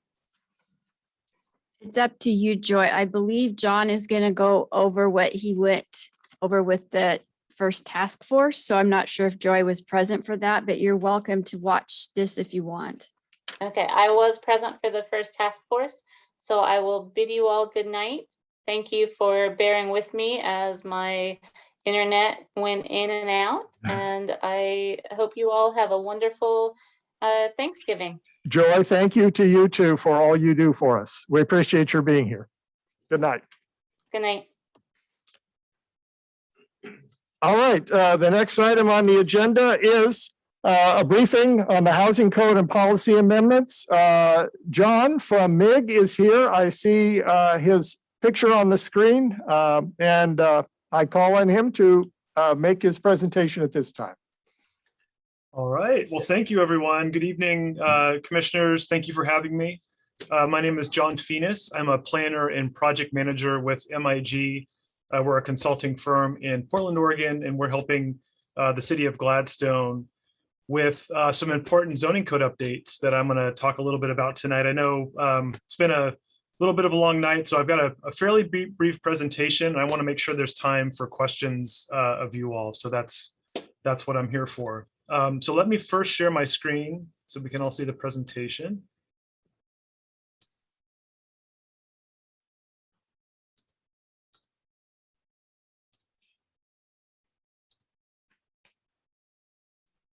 All right. So a couple of things I want to go over tonight. It's really one zoning code that we're looking at, but it's kind of divided into two different projects, and I'll explain why in just a minute. So tonight, give you an overview of the project goals, why we're doing this project, why does the city need to update its zoning code and the process behind that, talk about the guiding documents, the policy review. The city has gone through quite a bit of analysis over the years on the zoning code, on housing, and so we're just another step in that process to get the code up to date. Part of this process is about housing legislation across Oregon, House Bill 2001 in particular. So that's a big part of this project. I'll talk about that, some initial findings that we found. And then another part of this, I mentioned kind of breaking this up into two aspects, two projects of the code, is the downtown overlay zone. So I'll mention that as well. So first, the goals for the housing aspect of the zoning code. Why is the city doing this? Why does it matter? Many of you are familiar with this. In fact, I'm sure all of you have talked quite a bit about housing in Gladstone. So we're really looking at meeting future growth needs by creating more opportunities for housing choice. Part of this, as I mentioned, is getting the city ready for recent legislation and rules around what that means. So what does that mean for housing in Gladstone and requirements for that? And then across all of this is involving the community. Housing is important. It matters to everyone. And so the city has been very concerted in involving the community, getting everyone involved and aware of what's going on. What are those changes? How do those changes impact everyone? And what can people do to participate? So that's a big part of this entire process.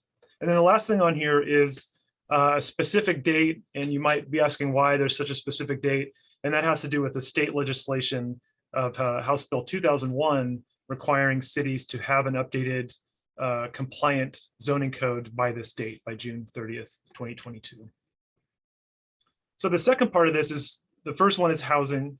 I want to kind of keep those separate for a minute. The second part is really looking at the downtown zoning.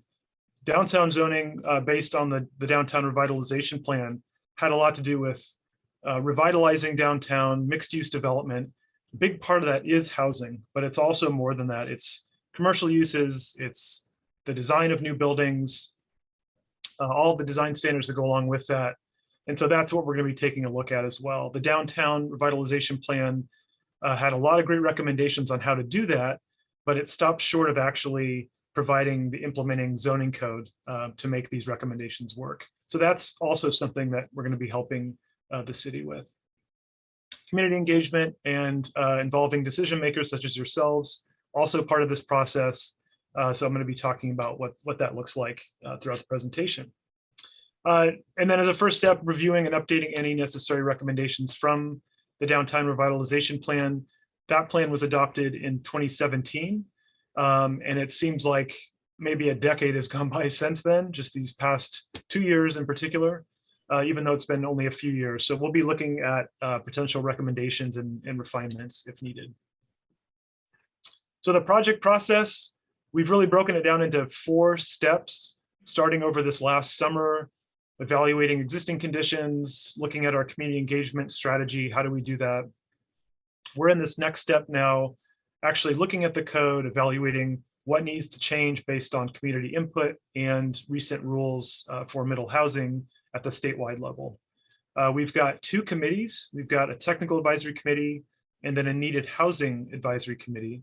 The 2 are quite a bit different. The technical advisory committee is Joy Fields, who was just here from the county.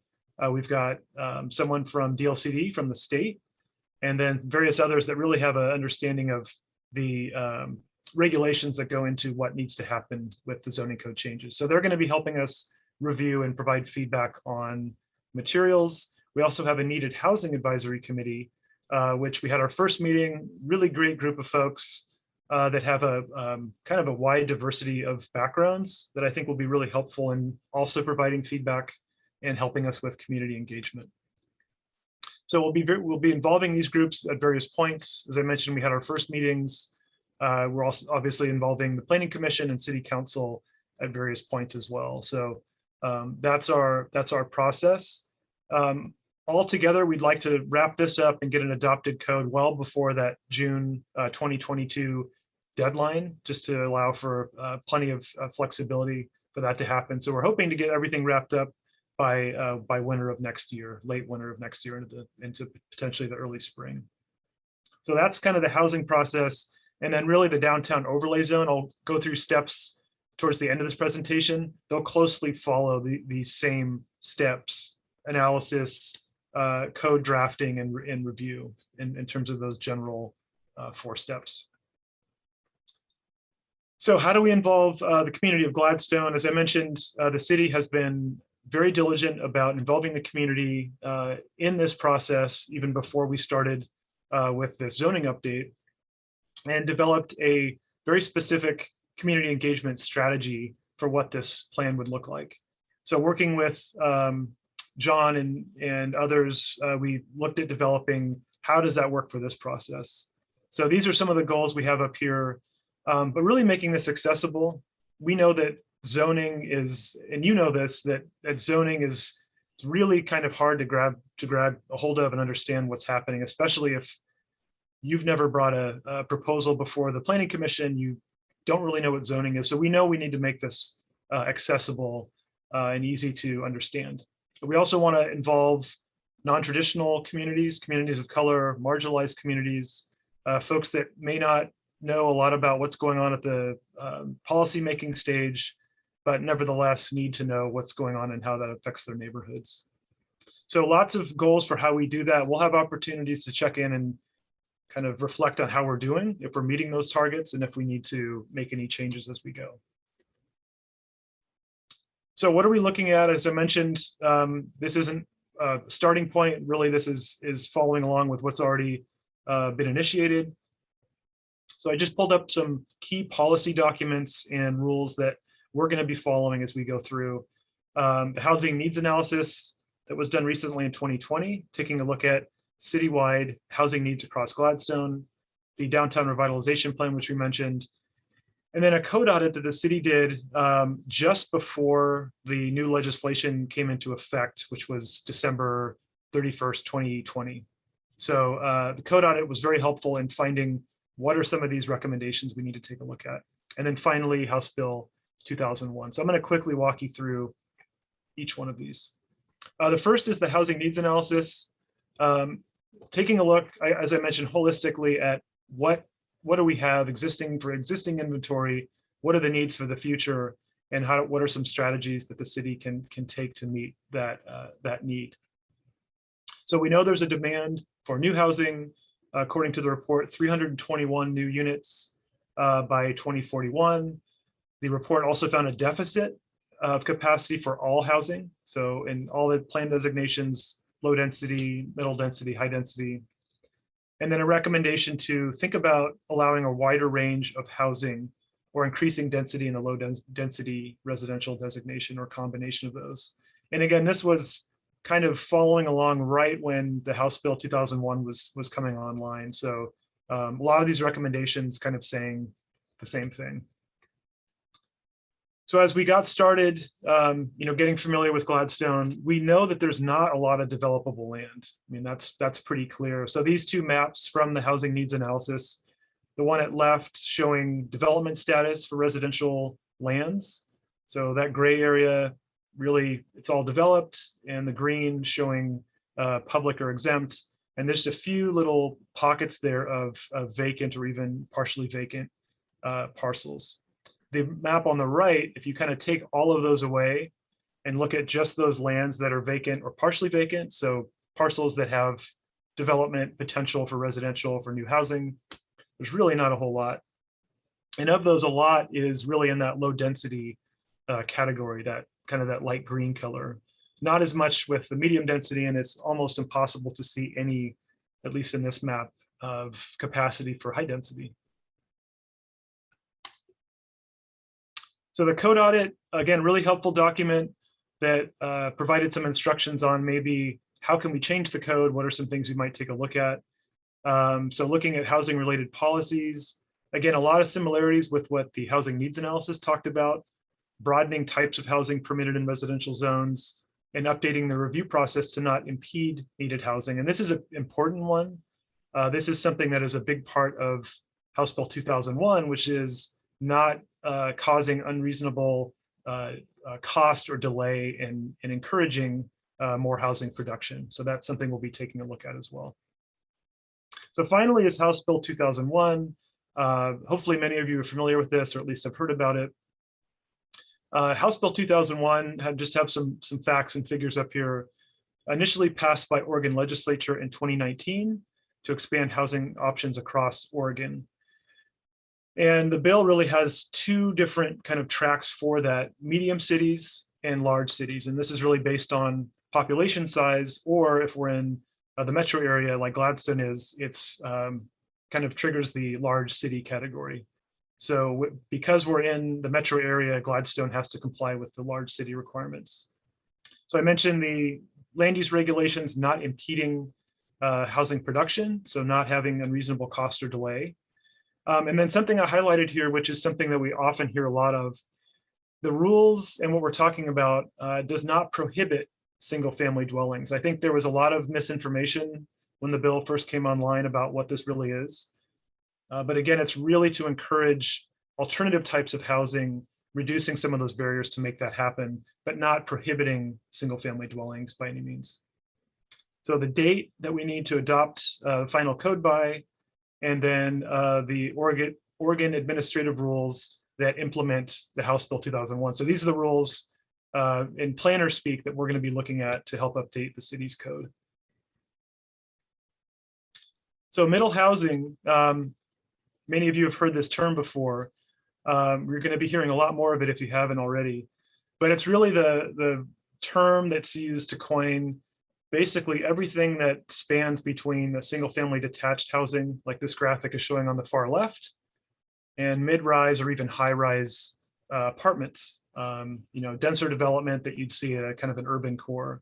There's a lot that is in between that we don't typically see in a lot of cities for a number of reasons, but one of the big reasons is they're just not permitted outright, or the standards or the requirements are so complicated or challenging that it's just not feasible to let that happen. So you can see all the different types of what we're talking about for middle housing. House Bill 2001 has some specific definitions, and these definitions come straight out of the OARs, the Division 46. So tonight and throughout the rest of the project, we're going to be talking about these 5 categories, and these are very specific to what is required that we take a look at in Gladstone's code. So duplexes and triplexes, quadplexes, townhomes, and then cottage clusters. So those are the 5 middle housing types that we're going to be paying attention to. Duplexes, there are actually quite a few examples in Gladstone, townhomes as well, triplexes and quadplexes, you kind of see here and there. Cottage clusters are fairly new. We don't see many of those in Portland or Oregon for that matter. There are some examples that are kind of newer that exist here and there. But these are basically, if you've heard of cottage courtyard homes, so you've got smaller detached or attached homes around a common courtyard. Usually parking is kind of off to the side. It's a central parking area. So there aren't individual garages or driveways that take up a lot more land use. So that's what we're talking about with cottage clusters. And all of these, we'll have a lot more to illustrate what these look like, how do these fit, and I'll explain that in the planning process. So what have we found so far as we've been reviewing existing code with the new Division 46 rules and what we heard from the 2019 Code Audit? Well, first, the good news is there's quite a bit that the Code Audit found that's consistent with the new rules for middle housing. And that includes reducing off-street parking requirements, supporting a wider range of housing types, like the middle housing types, and then updating design standards and reviewing in the review process. Part of that is making sure standards are clear and objective. That makes your job a whole heck of a lot easier, not having those discretionary standards where you're thinking, geez, it could be this, it could be that. So we're really trying to focus on making those standards clear and objective.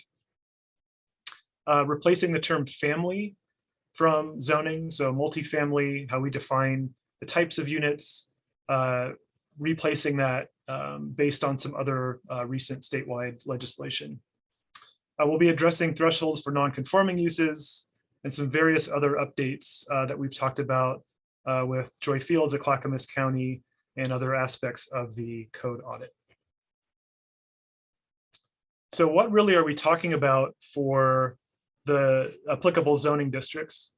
So right now, House Bill 2001 talks about updating your zoning code anywhere you've got single family detached residential as a permitted use to also allow the middle housing types within those zones. And in Gladstone, it's these 2 that I've got highlighted here that you're familiar with. We talked about one previously tonight, which is the R7.2 zone, and then the R5 zone. So that's quite a bit of area, quite a bit of zoning in Gladstone. But when we think of, how really are these changes going to affect existing zones, these are the 2 zones that we're talking about tonight. So I'm going to talk a little bit about what are some of those changes. This is really the gist of what this project is all about. And again, really following along with what House Bill 2001 and Division 46, the OARs are requiring. There's some degree in flexibility in terms of, what can we do that goes beyond the rules, what the state rules require. But to a large degree, we really have to follow along. There's not much wiggle room when it comes down to some of these, and I'm going to talk about what those are. So this table, I just thought I'd point out, if we look at those 2 zoning districts, R7.2 and R5, and we look at kind of what's permitted today, if we look at different housing types, this table is kind of a snapshot of that. So single family dwellings are allowed in both of those zones. We know that. The current code defines 2 family dwellings and then some other various designations here as either conditional or, in the case of multifamily dwellings, subject to conditional or discretionary standards, which is what we know based on the OARs that we need to stay away from and make very clear and specific standards around. The city updated its accessory dwelling unit standards recently. So those really are in conformance with what the new rules are. So overall, we know that there's a little bit of conflict, and we know that there's a need to update what's allowed and what's permitted. So here's a snapshot of what the new rules are, the new OARs for middle housing. So we've got the proposed middle housing types on the left. So those 5 middle housing types from duplex to cottage cluster. We've got the density requirements, so what the OARs currently require. And then just an example of one of the design standards. So in this case, I'm showing the column that's second to the end of the right, showing what's currently required for off-street parking. I'm sorry, the far right column is existing code. That's what's required today. And the column next to that says new, that's what would be required under the new OERs. So for example, for a duplex, currently there's 1.5 per unit parking spaces minimum for a duplex. In the new OERs, the maximum is 2 per duplex. So overall, we heard about this in the Code Audit in 2019. The OERs have this in part of their division to really look at reducing required parking as a way to encourage these different types of housing. So the next time that we'll be in front of you all, we'll have a lot more specifics on what those different changes are and what that means for the code. So tonight was really just to give you a sense of what we're looking at and what we'll be looking through when we update the code. Then finally, the last thing I wanted to highlight for housing is, again, I mentioned clear and objective standards. These are really critical, and this is something that DLCD will help us take a look at to make sure we're really making sure, if there is discretion with what the code requires, that we be more specific, we have more clear and objective standards. And so what I mean by that is really 2 types of standards that we'll be looking at: siting standards related to the position, the scale, the form of the structure, and then design standards. And those are really more aesthetic parts of the code. So for siting, it's things like minimum lot size, density, setbacks, parking, height. And for design standards, it's things like minimum windows, facade treatments, and front entry orientation. So with all of these, it's not to say that these are being removed from the code by any means. It's just saying we'll be taking a look at each one of these categories to make sure we're meeting the new rules for middle housing. All right, I know it's a lot of information, so I just have a couple more slides and then we can go back and go through some questions that you might have. Last part of my presentation tonight, I mentioned 2 parts to this project. One is updating the zoning code for housing. The other aspect is to look at the downtown area in a new overlay zone. So the downtown revitalization plan, one of the key recommendations was, as I mentioned, to look at allowing mixed use, to really encourage, a more dense, vibrant core of Gladstone along Portland Avenue. And part of that was really embracing the need for more residential, for taller buildings, for mixed use development along Portland Avenue. And with that was the recommendation to adopt a new zoning overlay. So that was adopted in 2017, as I mentioned, as a recommendation to take to the next step, which is what we're doing with this process, to actually develop that code that complies with the recommendations from the plan. So what's involved in those recommendations and what are we going to be taking a look at? I mentioned encouraging a mixture of uses. So, what does that mean from a zoning code perspective, especially if we're looking at increasing residential along Portland Avenue? I mentioned those design standards and siting requirements, so we'll be taking a look at that. Parking, setbacks, landscaping, that'll all be part of this zoning overlay. Looking at residential uses that are permitted outright. Currently, they are a conditional use, so we'll want to take a look at how do we get that to be an outright permitted use. Height is another part of the downtown revitalization plan, going up to potentially 4 stories. And I think the condition on that was if the 4th story has automatic sprinklers, then it's a 4-story maximum. There's some other changes that are also part of the downtown revitalization plan that we'll also be taking a look at with the zoning code update, like drive-throughs and some other various changes. So what does the process look like for this? As I mentioned, we're going to be following along. It's the same team. So you'll see me and other members of MIG. We're working on the same project. So we're developing next some overlay concepts. And what those are is really some illustrations to help the Planning Commission and other community members kind of visualize what would these potential code changes mean and what would they result in. So that's going to be one of the first things we developed. Community forum will be coming up, and that will be in conjunction with the community forum that we're planning for the housing project. So if you can imagine sort of an open house with two different parts of the zoning code that we'll be updating, that's what we're going to be planning. I know Chair Milch is involved with the Needed Housing Advisory Committee, so we're staying in touch on the process as we go.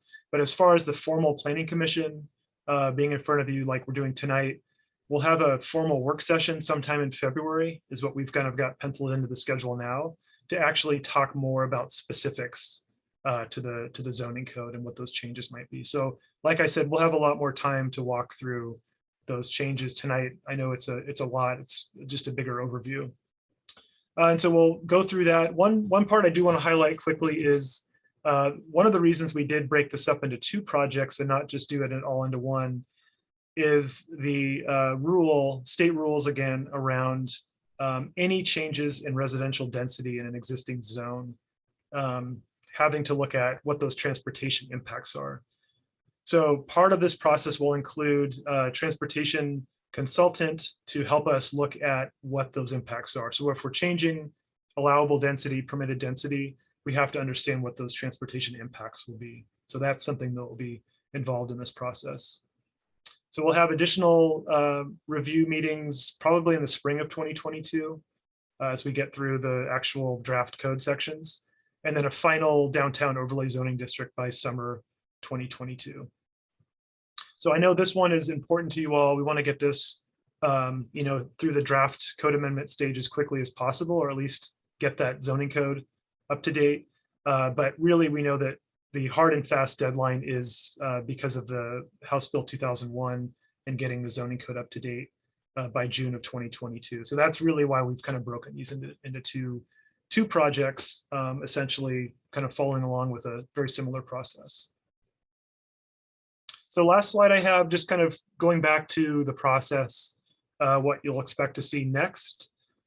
So I believe our next meeting is reconvening our two committees, and this will be a joint meeting to look at the code concepts for housing. And then we'll have a community forum later this fall into early winter to review the draft code amendments. And then after we have the draft code, we have feedback from the community during that forum. That'll be the next opportunity that we can talk to you all and present what we found, both with our draft code amendments and what we heard from the community forum. So those are just some items that are coming up next.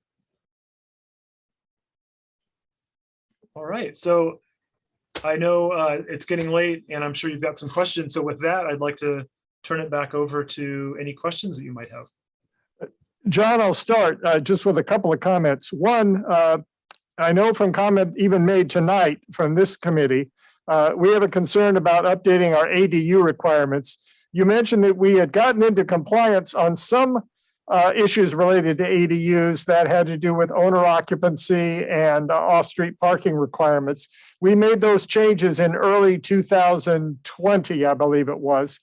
But we still are kind of out of step with the rest of the metro region as far as the minimum or the maximum size requirements. So we hope that you will still be working with us to look at an 800 square foot maximum or the size of an existing basement or attic if that's used as an ADU. That's the discussion we've had on these issues lately.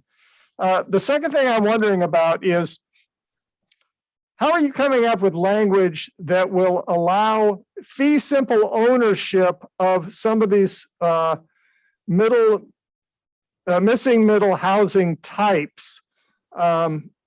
If someone, if you take an R5 lot, a 5,000 square foot lot, and we're able to build a duplex or a triplex or a fourplex on there, will it be possible for people to buy a single unit, or will that only be an addition of more rental housing in a community where some people really feel that home ownership is preferable to rentals for long-term economic success of a homeowner? Can you say something about that? Yeah, that's a good question. Part of what's happened since the OARs came out, as I mentioned, Division 46, is something that we're also taking a look at. So short answer to your question is yes, we're going to be providing some additional guidance on what that means versus, fee simple ownership versus, if we're renting something out. But part of what we're also looking at is expedited land divisions. As part of this, as I said, this is something that's come out since the OARs for House Bill 2001. So those are all very new. In fact, DLCD has been providing monthly meetings to talk over some of these questions. And a lot of the jurisdictions that have to implement these rules have a lot of the same questions that you're talking about tonight.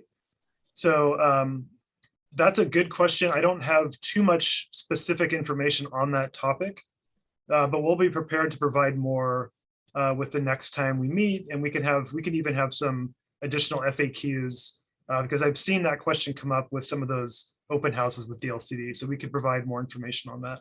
All right, thank you. It's good to note that the legislature is kind of one step ahead of us on that and thinking about these things too. So other commissioners have questions. Les Poole, I see your hand is up. You'll have to unmute to ask your question. Thank you. Yeah, some of the confusion over this bill is that it was first introduced by Speaker Kotek as an outright ban on single-family zoning. And it created a lot of clumsiness and a lot of confusion. And what we have now today is something that's more workable. But underneath all the facts and figures and all the slides and discussions is a simple reality. Population density is being increased in Gladstone. At the same time, parking requirements are being reduced. And I understand why.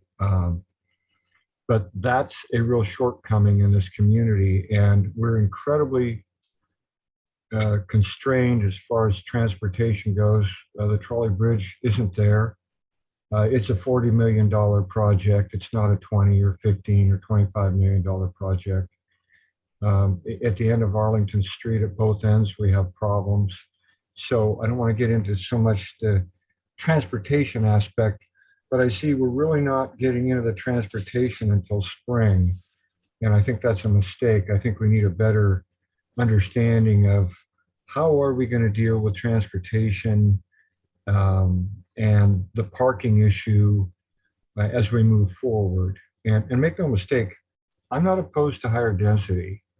I'm not opposed to changing things, but everyone needs to understand what it is we're really doing and why. And what's driving it, because we only get one shot at this. And this is a very awkward time. And I just hope everyone doesn't get in a hurry. We all wish that this was done months ago, but given the complexity, I just hope that we get as much information as we can, as soon as we can. And I appreciate the work that John's done so to this point. I was one of the folks in the committee that selected MIG, voted for MIG, and I'm pleased with the choice. So you got quite a challenge, my friend, and we're a pretty good group, but there's some stuff that's might fly in Portland that may not fly here. So thank you, everyone, for listening to my opinions and thoughts on it. And thank you, John. Thank you, Commissioner Poole. Other commissioners have questions or comments? Not at this Commissioner time. Mercero? Okay. All right. Well, thank you, John, for your presentation tonight. We look forward to meeting with you as a commission in the February, I believe you said. And appreciate what you're doing as far as community engagement. In this city, the Planning Commission is designated as the Community Engagement Committee for the city. So we have a vested interest in making sure that you're doing that well. We're pleased with the diversity of the advisory committee that you have, but I'm glad to know that that's not the only means by which the community is becoming engaged. You are looking ahead to really a broader involvement in community forums, and I'm glad to see that. That was one of the things that was strongly represented by the original committee looking at these issues. All right, if there are no other questions on this, I will dismiss John, say thank you for coming and sharing tonight. We look forward to continuing to work with you. And we will move on to a business from, oh, yes. If I may just mention, reading into this a bit, and just for my own purposes, I suppose, but where are we in the evaluation of city plans for the infrastructure needs of the increase in population? Is that something that's been assessed as far as our sewers? I know we've got issues with sewers and, right, of course, transportation. I assume that we're looking down the road at some of these issues. Where are we in that? Commissioner Betts, Administrator Betts, do you want to take that one? No, Sorry. Yeah. Hey, no, our infrastructure plans are in place with what needs to be fixed, but in regards to the proposed changes, the Public Works Director will need an opportunity to weigh in on what those effects will be for the infrastructure. Yes, that piece has to come as part of the assessment. and any idea when we might see something like that? I don't have a timeline, no. Because that would certainly need to be before June. And would I be incorrect in thinking that? Yeah, it's not in our plan of what we're doing here for this project, so. Utilities. Correct. Yeah, although I think, if the zoning changes and I can now build a 4-story building,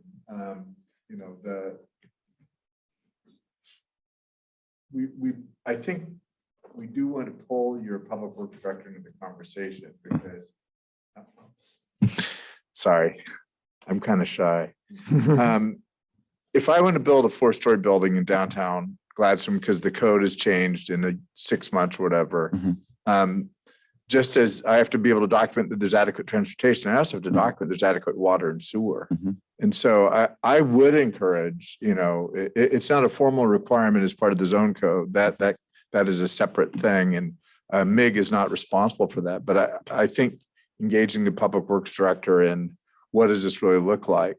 I mean, I have been struck by the fact that with HB 2001, by expanding the density allowed in single family zones across most of the cities over 10,000 people, including Gladstone, in theory, you're dramatically increasing the use, demand for water and sewer. So that merits a conversation. Okay. Thank you.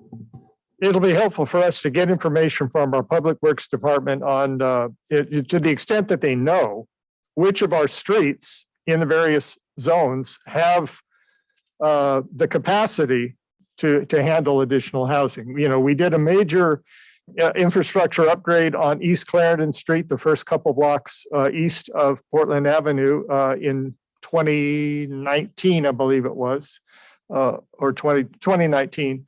That street may be in the best position of any to add more dense housing to it. But there may be other streets where we know the pipes haven't been looked at for a number of years, and we'll have to get that information. Public Works Department has worked closely with Water Environmental Sewer Services to evaluate the inflow and infiltration issue, and that would impact the appropriateness of adding density to housing in certain areas. So that kind of information is being gathered, and we'll have to. I appreciate you bringing it up because we have to see that issue is not ignored. It's an important one. All right. Okay, so I think we've concluded that item. Again, thank you, John, for coming and sharing with us tonight. We will move now to business from the Planning Commission. I will start at the opposite end with Commissioner Mercero, and we will move in this direction. So go ahead. Do you have any business to share with us tonight, Commissioner Mercero? I have none at this time. Commissioner Labonte.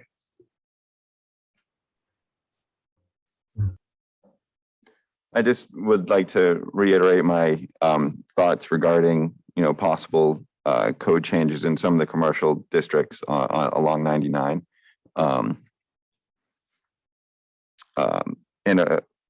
guess I can just echo the Traffic Safety Advisory Board's recommendation for a reduced speed limit on Webster and Oatfield Road to either 30 or 25 miles per hour, something that we should consider, especially as we're considering possible population increases. I think we need to be ahead of the impacts on transportation. So I'm very excited to see the transportation analysis that'll come out before. And otherwise, great to see everybody in person. And hope you have a fantastic holiday. Thank you, guys. All right, Commissioner Langston. Yep, I'll just second that. It's really nice to see everybody. It's awesome. And yep, I'm looking forward to it. Everybody have a great Thanksgiving. Commissioner Pat Smith. And just happy holidays to all of you. I don't have anything else to add tonight. All right. Commissioner Les Poole. You are muted, Les. There. Yeah, to piggyback on the McLaughlin Boulevard, that is a high-capacity transit corridor in Metro's plans. But before we get too far ahead of ourselves, we need to respect that it is a state highway and a connector. It's not a neighborhood street. And while we don't like it, and we wish the traffic was 25 miles an hour or slower, that's a commercial connector, and it's a vital part of Gladstone, even though, it's a road, it's got its shortcomings. It's an incredible distribution and commerce route. So there's room around there, but let's not kid ourselves into believing that we're going to take commercial land that pays incredibly high taxes and turn it into homes very quickly. That whole corridor is going to take a lot of time. Intertwined with transportation and McLaughlin and all of the things that we've talked about and I continue to speak about is, of course, the prospects of us being charged tolls to use the existing traffic lanes. And that's going to create so many problems, I can't even count them all. The good news is that the county is holding a forum on December 1st. I believe it's in the evening, but watch for that, folks. This is something that's going to dramatically impact Gladstone no matter what we do. So again, I believe it's December 1st. The county is having basically a town hall or a forum on the tolling that's being proposed because it's not conventional. You all have a great holiday and appreciate you putting up with me. Thank you, Commissioner Poole.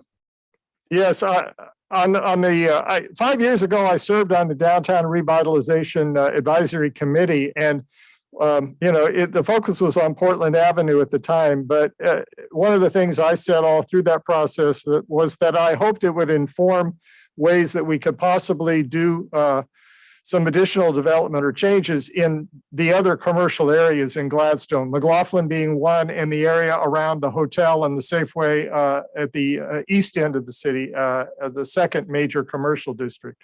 Again, we're planners. We're looking 40 years down the line for this community, and Les makes a good point about how McLaughlin may not be quickly transformed into housing because of the role it plays in regional transportation. But it's good to keep these things in mind and be aware of them. This is, I consider, the season of gratitude. So I want to express my gratitude to staff, first of all, for always being here and helping us in such supportive ways, and to all the commissioners. I don't know whether we have items on the agenda for December. Sometimes we don't meet in December, although this year we had such a long vacation that we are getting back to with long meetings, and we probably will. But in case this is the last time this year that we meet and some of you go off the commission, I want to again thank you, Commissioner Pat Smith, and I can't remember who else maybe have a term that's ending now, ending this year, Commissioner Langston. So, but I hope that we will see each other again. I'm glad we're able to do this in person. I will entertain a motion to adjourn. I'll make a motion to adjourn the meeting. I second that. All right, it has been moved and seconded that we adjourn the meeting. All in favor, say aye. Aye. All opposed? The meeting is adjourned at 9:15 PM.